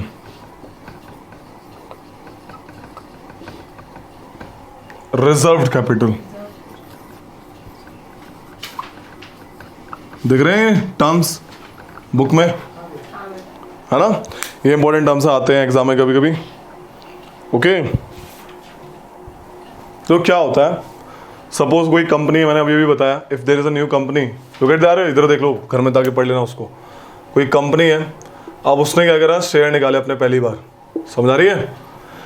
company decide किया कि हम पहली बार में, मतलब हम जो पहली बार में हम टोटल मिला के इतने ही शेयर निकालेंगे। कितना निकालेंगे? हाफ, 50% निकालेंगे। तो authorise capital is basically amount of total share they want to sell, ठीक है। ऑथराइज कैपिटल, समझ आ रही है। ऑथराइज कैपिटल क्या है कि they are authorise to issue only this much part of share. Authorise इतने के लिए, समझ आ रही है, नहीं इतने पैसे लेने के लिए। इशूड कैपिटल क्या होती है, कभी भी कंपनी एक बार में सारे शेयर नहीं बेचती, ऑथराइज में से थोड़ा सा पार्ट बेचेगी। पहली बार उसने जितने से शेयर इशू करे इनिशियल पब्लिक ऑफरिंग में, उन्हें इशूड कैपिटल कहते हैं, समझ आ रही है। इशूड कैपिटल, अब इशूड, आप उसने शेयर इशू कर दिए, अब जनता क्या करती है, सब्सक्राइब करती है, उन शेयर को खरीदती है। जनता ने उस शेयर को खरीदा, अब सपोज उन्होंने करे थे, सपोज उन्होंने 100 शेयर इशू करे थे और जनता आई मात्र 70 ने सब्सक्राइब करा, तो 70 इज बेसिकली सब्सक्राइब्ड। 70% ने क्या हुआ, सब्सक्राइब हुआ, इन्होंने शेयर 70% बचे हुए क्या हुआ, देखो अब क्या सीन है, देखो इशू कर दिए शेयर, अगर सब्सक्राइब करते हैं सब्सक्राइब कैपिटल, ज्यादा लोग आ जाते हैं तो ओवर सब्सक्राइब हो जाता है, तो इस शेयर का रेट बढ़ा देते हैं, लोग चालाक होते हैं। और अगर कम होता है तो अंडर सब्सक्राइब हो जाता है कि आपके शेयर अंडर सब्सक्राइब्ड है। जब अंडर सब्सक्राइब होते हैं तो वो लोग किसी बड़ी कंपनी को अपने सारे शेयर जो बचे होते हैं उसको बेचते हुए अंडर राइटर्स कहते हैं। क्या कहते हैं? Underwriters are those companies and people who just take all the undersubscribed shares. अब इन्होंने शेयर दिए, अब इनको पैसा चाहिए तो ये पैसा मांगते हैं। तो ये पैसा मांगा इन्होंने, तो मांगने कितना पैसा मांगा वो कॉल्ड अप कैपिटल है। क्या है? Called up capital. लेकिन एक बार में सुन लो, इन्होंने मांगे थे 100 रुपए, इनके पास आए 70 रुपए, 70 लोगों ने रुपए दिए, बाकी वाले बाद में आएंगे। तो पेड अप जो आया मामला, कभी भी ये एक बार में सारा रुपया नहीं मांगते, कुछ पैसा छोड़ देते हैं आगे के लिए, आगे आगे मांगेंगे। तो जो पैसा लोगों के पास छोड़ा हुआ है इन्होंने, उसे रिजर्व्ड कैपिटल कहते हैं। समझा रही कहानी? ये चीज लिख लो, राइट डाउन, लिखो, सातों ना हेडिंग डालो, issue process. Heading is issue process, उसमें लिखो authorise capital.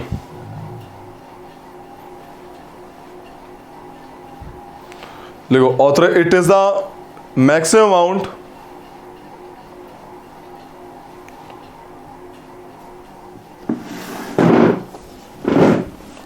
it is the maximum amount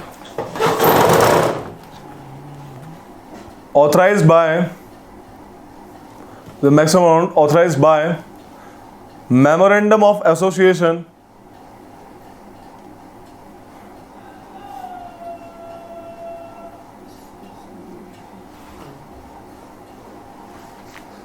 of a company that can be raised by the company, of a company that can be raised by a company, कि आप इतने ही amount में share issue करोगे, इससे ज़्यादा रुपया हमें चाहिए भी नहीं, इससे ज़्यादा में चाहिए नहीं, तो इतने ही अमाउंट का जो है ऑथराइज कैपिटल का, आप उसी के नाप का शेयर इशू करोगे। समझ आ रही है? अगला लो issued capital.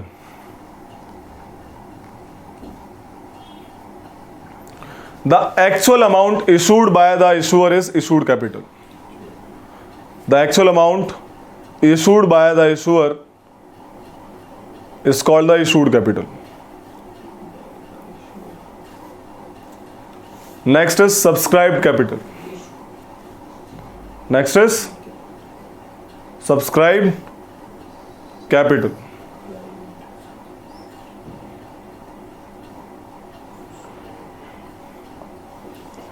The actual amount subscribed by the people, public. The actual amounts subscribed by the public is called the subscribed capital.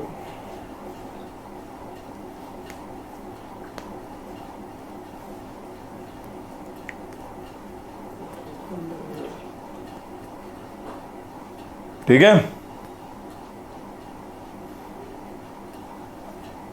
Next is underwriter. Underwriter means financial intermediaries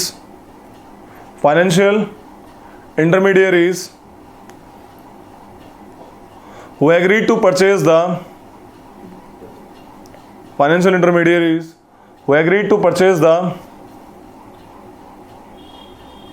unsubscribed portion of issued capital. That agrees to purchase the unsubscribed portion of the issued capital. समझ आ रही है? Who agrees to purchase the unsubscribed portion of the issued capital. बहुत सस्ते में मिलता है वो कहीं। Yes. Called up capital में लिखो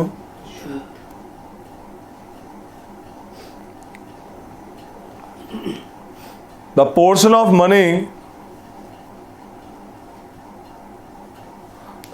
money demanded यानी called, the portion of money demanded or called by a company from the subscriber, the portion of money demanded or called by a company from the subscriber is known as called up capital.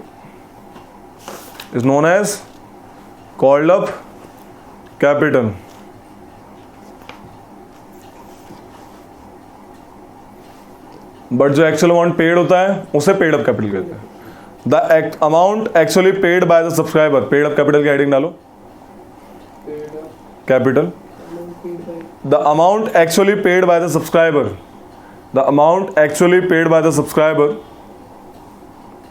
when the money is demanded by the issuer, paid by when paid by the subscriber when the money is demanded by the issuer is known as paid up capital. Last one is reserve capital. Reserve capital में लिखो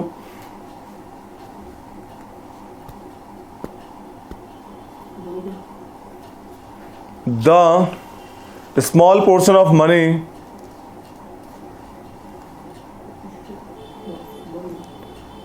that is left undemanded or uncalled, that is left undemanded and uncalled are called reserve capital. ये जो last के तीन point थे जो तुमने देखे, जो right issue and bonus issue and sweat equity issue. Right issue is basically जब कंपनी दोबारा share follow on public offering में शेयर इशू करती है, तो जो पहले वाले जो बंदे शेयर होल्डर होते हैं वो बोलते हैं हमारे पास पहले भी हैं, तो as a matter of right you should sell the share to us again. तो ये राइट इशू हो जाता है. पहले हमसे पूछो. बोनस इशू क्या होता है? कंपनी अपने एम्प्लॉइज को बोनस देती है, बोनस के लिए वो क्या देती है? शेयर ही बेच देती है. बोला बोनस नहीं दे रहे आपको, शेयर दे रहे शेयर हैं, का पोर्शन देती है. शेयर ही दे देती है. आपकी स्वेट इक्विटी इशू क्या है? जब डायरेक्टर्स और employees of the company because of their hard work, because of their technical know how, company उनको रिवॉर्ड के तहत शेयर दे देती है, वो स्वेट इक्विटी इशू होता है. मेहनत का पैसा. समझ आ रही है? तो this is what actually the initial market, initial issue market. समझ आ रही है? न्यू इशू मार्केट ये है जो इशूज हमने करे, they are new issue market. समझ आ रही है?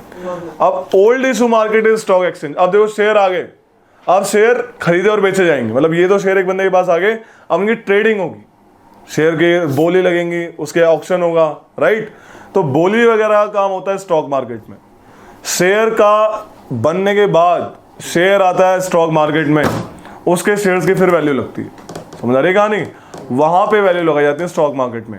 शेयर की अदला बदली होती है, उसने खरीदा, उससे आपने ले लिया, आपने उससे ले लिया, ऐसे करके थर्ड पार्टी ऐसे करके. बल्क में एक खरीदो, दो, कुछ भी खरीदो, आपके ऊपर है. मैं एक शेयर भी जाके खरीद सकता हूँ. बिल्कुल, एनीथिंग यू वांट. ऑनलाइन ही लेना पड़ता है. ठीक है. तो old issue market is stock exchange. Stock exchange के बारे में थोड़ा लिखते हैं, लिख लो पहले हल्का सा. Stock exchanges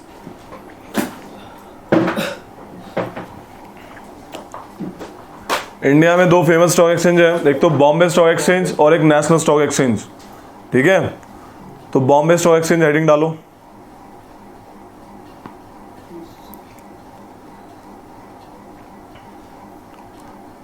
It is the oldest stock exchange of Asia. It's the Asia's oldest stock exchange. ठीक है. It is established in 1887.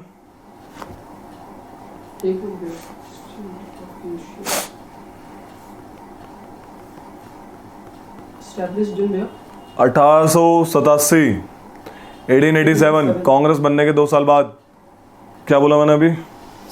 India's It was known as क्या नाम था जब ये बना था? The native share and stock broker association. The native share and stock broker association. Share and stock broker association. तुमने नाम सुना होगा सेंसेक्स वगैरह, राइट. हर एक स्टॉक एक्सचेंज का एक इंडेक्स होता है. ठीक है. सेंसिटिव इंडेक्स यानी सेंसेक्स. ओके. सेंसेक्स बताता है टॉप 30 कंपनीज के शेयर की वैल्यू. कितनी? Top 30 according to BSE. इन टॉप 30 कंपनी को क्या बोलते हैं? ब्लू चिप कंपनीज बोलते हैं. क्या बोलते हैं? लिख लो इसको. Sensex stands for sensitive index. Sensex stand for sensitive index. Sensitive index. It is the index of BSE. Bombay stock exchange का इंडेक्स है ये. क्वेश्चन आया हुआ है बहुत बार. This measures the price movement of top 30 company shares. कहते ना वो इस बार अलवर फार्मा ऊपर आएगी सबसे. रिमेंबर, ACC सीमेंट में क्या है? This measures the price movement of top 30 company shares. The top 30 companies are called blue chip companies.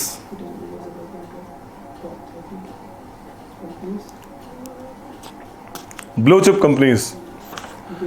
Next लिखो नेशनल स्टॉक एक्सचेंज. 5 लिखो, 5 national stock exchange established on the recommendation of Pherwani committee. Pherwani वही वाला जिसको jail हुई थी, जिसको suicide कर लिया था इसने। सुसाइड मतलब मर ही गया था बेचारा अपने आप ही। कौन दिया? हर्षद मेहता में फेरवानी, नेशनल हाउसिंग बैंक का हेड। रिकमेंडेशन ऑफ उनने yes yes yes yes yes खुद ही खुद को national stock exchange was made by Pherwani committee recommendation. Its index, इसके भी इंडेक्स होंगे। Its index is Nifty and Nifty junior. Nifty सुनते हो ना, Nifty. Nifty 50 Nifty stand for national index for 50। Nifty stands for national index for 50।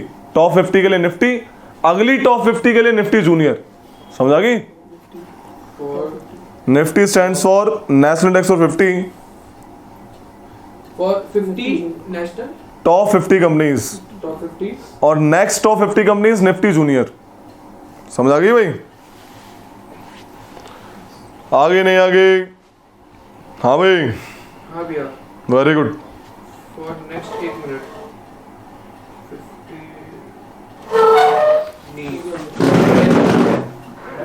50 अब सुन लो एक चीज, ये स्टॉक एक्सचेंज को कौन कंट्रोल, जैसे बैंक्स को तो आरबीआई कंट्रोल करता है, स्टॉक एक्सचेंज को यानी कि सेकेंडरी मार्केट्स को, इनको कंट्रोल करने वाली एक बॉडी है। क्या नाम है उसका? SEBI.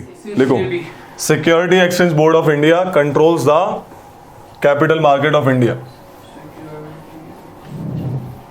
Security and exchange board of India, SEBI, controls the capital market of India. ठीक है, डायग्राम देखो एक चीज,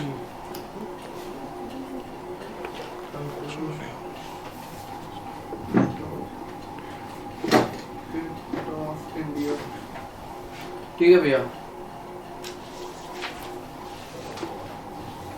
दिख रहा है NSCCL, national security clearance corporation of India limited. और इधर आता है like purchaser, what is it? Delivering member, receiving member, deliver, receiver. दिख रहा है? और यहाँ पे बीच में clearing banks and clearing house. ठीक है,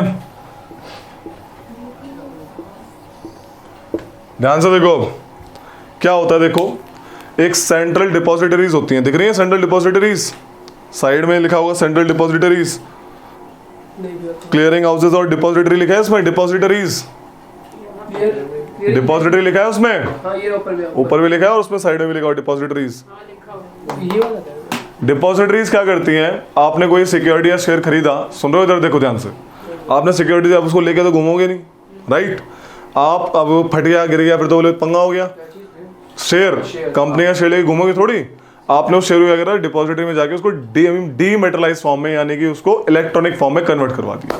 ठीक है, जैसे आपने अपने पैसे बैंक में जमा करते हैं वो इलेक्ट्रॉनिक फॉर्म में आपके खाते में आ जाते हैं, राइट? तो आपका नाम नंबर इलेक्ट्रॉनिक फॉर्म में कि हाँ ये शेयर इस बंदे के नाम पे, और डिपॉजिटरीज रख लेती हैं।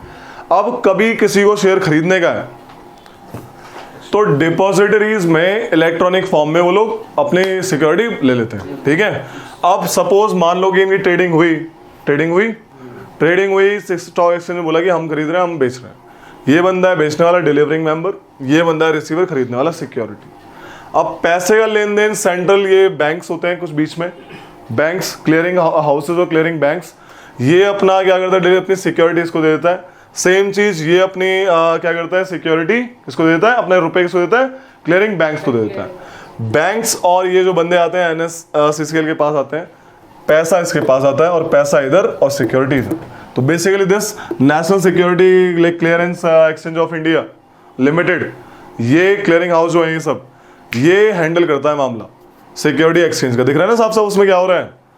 ये एक और चीज ध्यान से सुनना आप मेरी एक और बात, अब थोड़ा ऊपर ये इधर उधर ये बातें सुन लो। स्टॉक एक्सचेंज में आप जाके ट्रेडिंग नहीं कर सकते, वहां पे रजिस्टर्ड ब्रोकर्स होते हैं, Harshad Mehta was a broker, ठीक है, उनके सब ब्रोकर होते हैं, जॉबर्स, जो उसमें पहली रोल जॉबर की थी उसकी, राइट? हाँ वो तो जॉबर, सब ब्रोकर, ब्रोकर्स रजिस्टर्ड होते हैं हर एक स्टॉक एक्सचेंज के, वही आपके लिए ट्रेडिंग करते हैं, राइट?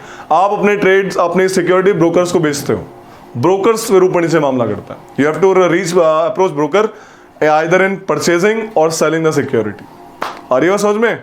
आप जाके वहां पे नहीं, ये लो हाँ ले लो security, no no no, broker will दे, and broker will charge, brokerage charge. पैसे से करते हैं। हाँ अरे क्या दिखा रहे हो? ठीक है, तो काइंड ऑफ दैट थिंग, समझ रही कहानी। सो ये सिस्टम होता है स्टॉक मार्केट के अंदर। अब कुछ फंड्स हैं, जैसे म्यूचुअल फंड्स मैंने बताया, मैंने भी बताया कि क्या है कि it's a group of intelligent people, professional people. ये फंड लेते हैं पब्लिक का और क्या करते हैं, लगाते हैं शेयर्स पे। ठीक है, शेयर्स पे क्या करते हैं, ये लोग बड़े चालाक होते हैं, कभी एक कंपनी के शेयर पे शेयर नहीं वो पैसा लगाते हैं, ये लोग क्या करते हैं, यूनिट्स बनाते हैं। What I call units. उस यूनिट में हर एक कंपनी के शेयर होते हैं, लगभग मोस्ट अच्छी कंपनीज के, समझ आ रही है। और इन सारी यूनिट्स पे मिला के वो रुपया लगाते हैं, ताकि अगर एक पे घाटा होगा तो बाकी पे प्रॉफिट तो ही जाएगा, तो ओवरऑल प्रॉफिट निकल के आता है। इसलिए म्यूचुअल फंड्स ठीक रहते हैं। Whenever you want to invest in mutual funds. Okay, ऐड में भी करते हैं। बिल्कुल, टर्म्स एंड कंडीशन अप्लाई। सही है, like, ठीक है, समझ आ रही कहानी क्या है, ये कहानी है। तो लिख लो, कुछ होते हैं हेज फंड्स। हेज फंड्स भी म्यूचुअल फंड की तरह है, समझ आ रही है। लेकिन हेज फंड्स क्या होते हैं, ये पब्लिक का रुपया नहीं लेते, ये खुद प्रोफेशनल, अपने इंटेलिजेंट और साथ में बड़े फाइनेंशियल पीपल होते हैं। अपना ही पैसा इकट्ठा करके, दोस्तों 4-5 दोस्त मिल गए, उन्होंने फंड बनाया, उसे हेज फंड्स कह दिया, उन्होंने मिलकर लगा दिया। तो ये खुद का पैसा, कि बड़े फाइनेंशियल बड़े लोग हैं तो आराम से they can easily setup and just like put the fund in stock market. लिख लो इसके बारे में हल्का सा, म्यूचुअल फंड लिखो, म्यूचुअल फंड्स। ये हेज फंड के बारे में एक स्टोरी बताऊं? बताएंगे, आप पहले लिख लो, है ना, फिर उसके बाद बात करते हैं। खत्म हो गया वैसे, उसके बाद बात करते हैं। Write down mutual funds. Mutual funds.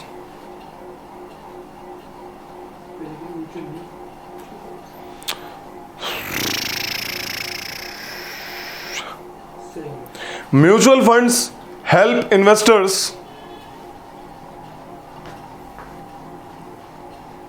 in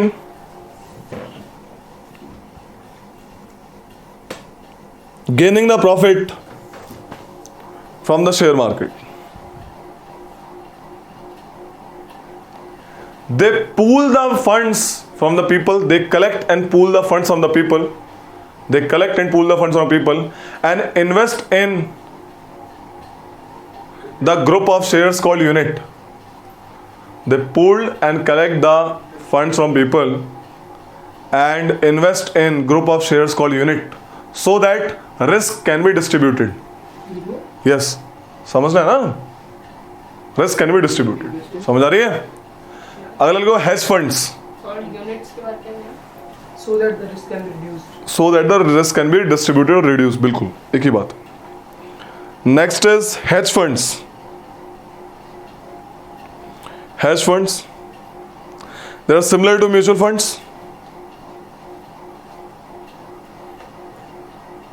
but in hedge funds, there are handful of investors. There are they are handful of investors who pool their income, who pool their funds and themselves invest in stock market they are fund. and themselves invest in stock market. Stock market में एक term होती है bull and bear trading. Bull and bear trading क्या होती है, देखो नाम से पता लग रहा है। कौन था यार, बुल था बियर था? बुल बोलता है और बियर, ये नाम जाने हम तो स्टॉक मार्केट की बात हो रही है। मनु माने। बुल जो इंसान होता है, जो इंसान बुल होता है स्टॉक मार्केट में, वो क्या करता है, वो खरीदता है शेयर को, दबा के खरीदता है। सारे शेयर आए खरीद ले, क्या सोच के कि आने वाले टाइम में शेयर की क्या होगी। सपोज उसने आज 10 रुपए में एक शेयर खरीदा, राइट, सोचे आने वाले टाइम में ये 20 रुपए हो जाए तब बेचूंगा, समझ आ रही है। तो what he is doing, he is giving the money in the market. तो मार्केट को चढ़ा रहा है वो, है ना, सारे शेयर खरीद रहा है। मार्केट क्या हो रहा है, चढ़ रहा है, कि शेयर खरीद रहा है, पैसे दे रहा है। आ रही है समझ में? स्कैर्सिटी क्रिएट कर रहा है, शेयर्स को कम कर रहा है मार्केट में। हाँ, स्कार्सिटी ऑफ शेयर्स, यस। लेकिन हम इसमें बढ़ाने वाली चीज देखेंगे कि मार्केट में पैसा लगा रहा है, कंपनी को पैसा दे रहा है, समझ आ रही है। तो जो मार्केट को चढ़ा रहा है शेयर खरीद के, क्योंकि बुल क्या करता है, बुल को देखा है जैसे सींग होते हैं, मारता है तो लाइफ को उठाता है, इसलिए इसको बुल बोलते हैं कि वो उठा रहा है। कभी बुल को देखो हमें सर के सींग को उठाता है, कभी ऐसे गिराता नहीं, ठीक है, सर से उठाता है, इसलिए इसको बुल बोला गया कि मार्केट को उठाया इसने, तो जो शेयर खरीद रहा है इस सोच में कि आने वाले टाइम में क्या होगा, पैसा बढ़ेगा, तब जाके बेचूंगा, उसे बुल कहेंगे। बेयर क्या होता है, बेयर हमेशा जब भी मारता है वो लाइफ को गिराता है, पंजा मारेगा नीचे गिराएगा। तो यह क्या करता है कि इस सोच में कि आने वाले टाइम में शेयर की वैल्यू कम हो जाएगी तो बेचना शुरू कर देता है, मार्केट से पैसा निकाल लेता है, समझा रही है, और शेयर से रह जाते हैं, समझा रही है, शेयर को बेच देता है वो, काइंड ऑफ दैट थिंग। तो किस सोच में कि आने वाले टाइम में मार्केट गिरेगा, और यही सोच होता है आने वाले मार्केट टाइम में मार्केट उठेगा। तो लिख लो bull and bear trading.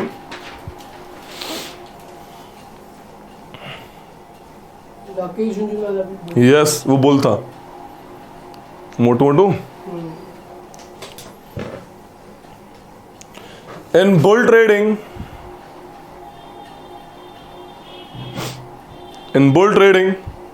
buyers buy more shares. In bull trading, buyers buys more shares in the expectation that the securities price will rise in future.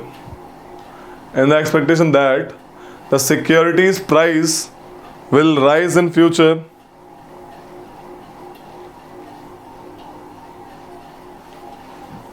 with a plan to sell at that time,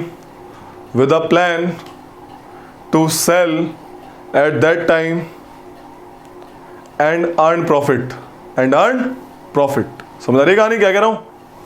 इसमें example ले लो, हर्षद मेहता बोलता हो, लिख लो, movie देखो भी समझ आ जाएगा कि क्या कह रहे थे भैया। एग्जाम्पल हर्षद मेहता, ठीक है। Next is bear trading. The sellers sell the securities. Bear trading है, the sellers sell the securities with the intention to avoid loss,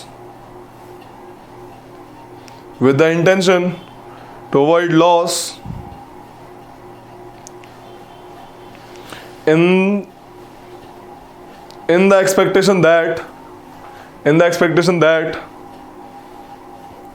क्या एक्सपेक्टेशन है, शेयर गिरेगा। that security price will fall। ठीक है, देखो भाई सिक्योरिटीज यानी कि वही मैंने बताया जो पर्ची होती है security share type, right.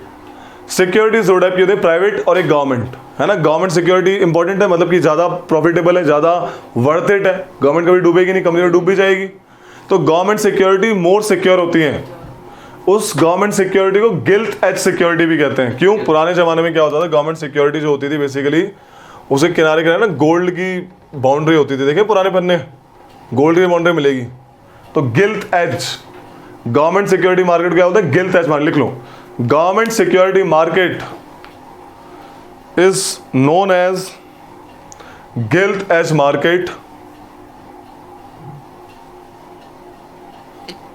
Guilt edge means, जल्दी लिखो, gilt edge means government security market is known as gilt edge market. Gilt edge means of best quality,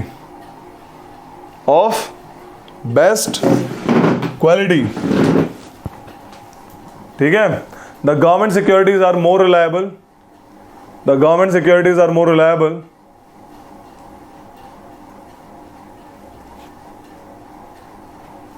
ठीक है, बस स्टॉप, इसलिए ना गिल्ट एज सिक्योरिटी बोलते। एक चीज है कि आजकल ना ऑनलाइन सिस्टम है, मामला क्या है, ऑनलाइन सिस्टम है। तो बॉम्बे स्टॉक एक्सचेंज और नेशनल स्टॉक एक्सचेंज अपना ऑनलाइन प्लेटफॉर्म निकाला ट्रेडिंग के लिए। तो बोल्ट और नीट लिख लो, कैपिटल्स में BOLT, बोल्ट यानी BSE ऑनलाइन ट्रेडिंग। बोल्ट का फुल फॉर्म क्या है, BSE online trading, BSE, E for exchange, Bombay stock exchange, BSE online trading, and and NEAT, NEAT, neat, national exchange automated trading, national exchange automated trading. समझ आ रही है? NEAT is national exchange automated trading, automatic trading. हाँ, automated trading. These are online trading platform. These are online trading platform of BSE and NSE respectively. These are online trading platform of BSE and NSE respectively. समझ आ रही कहानी? So this is all about today. How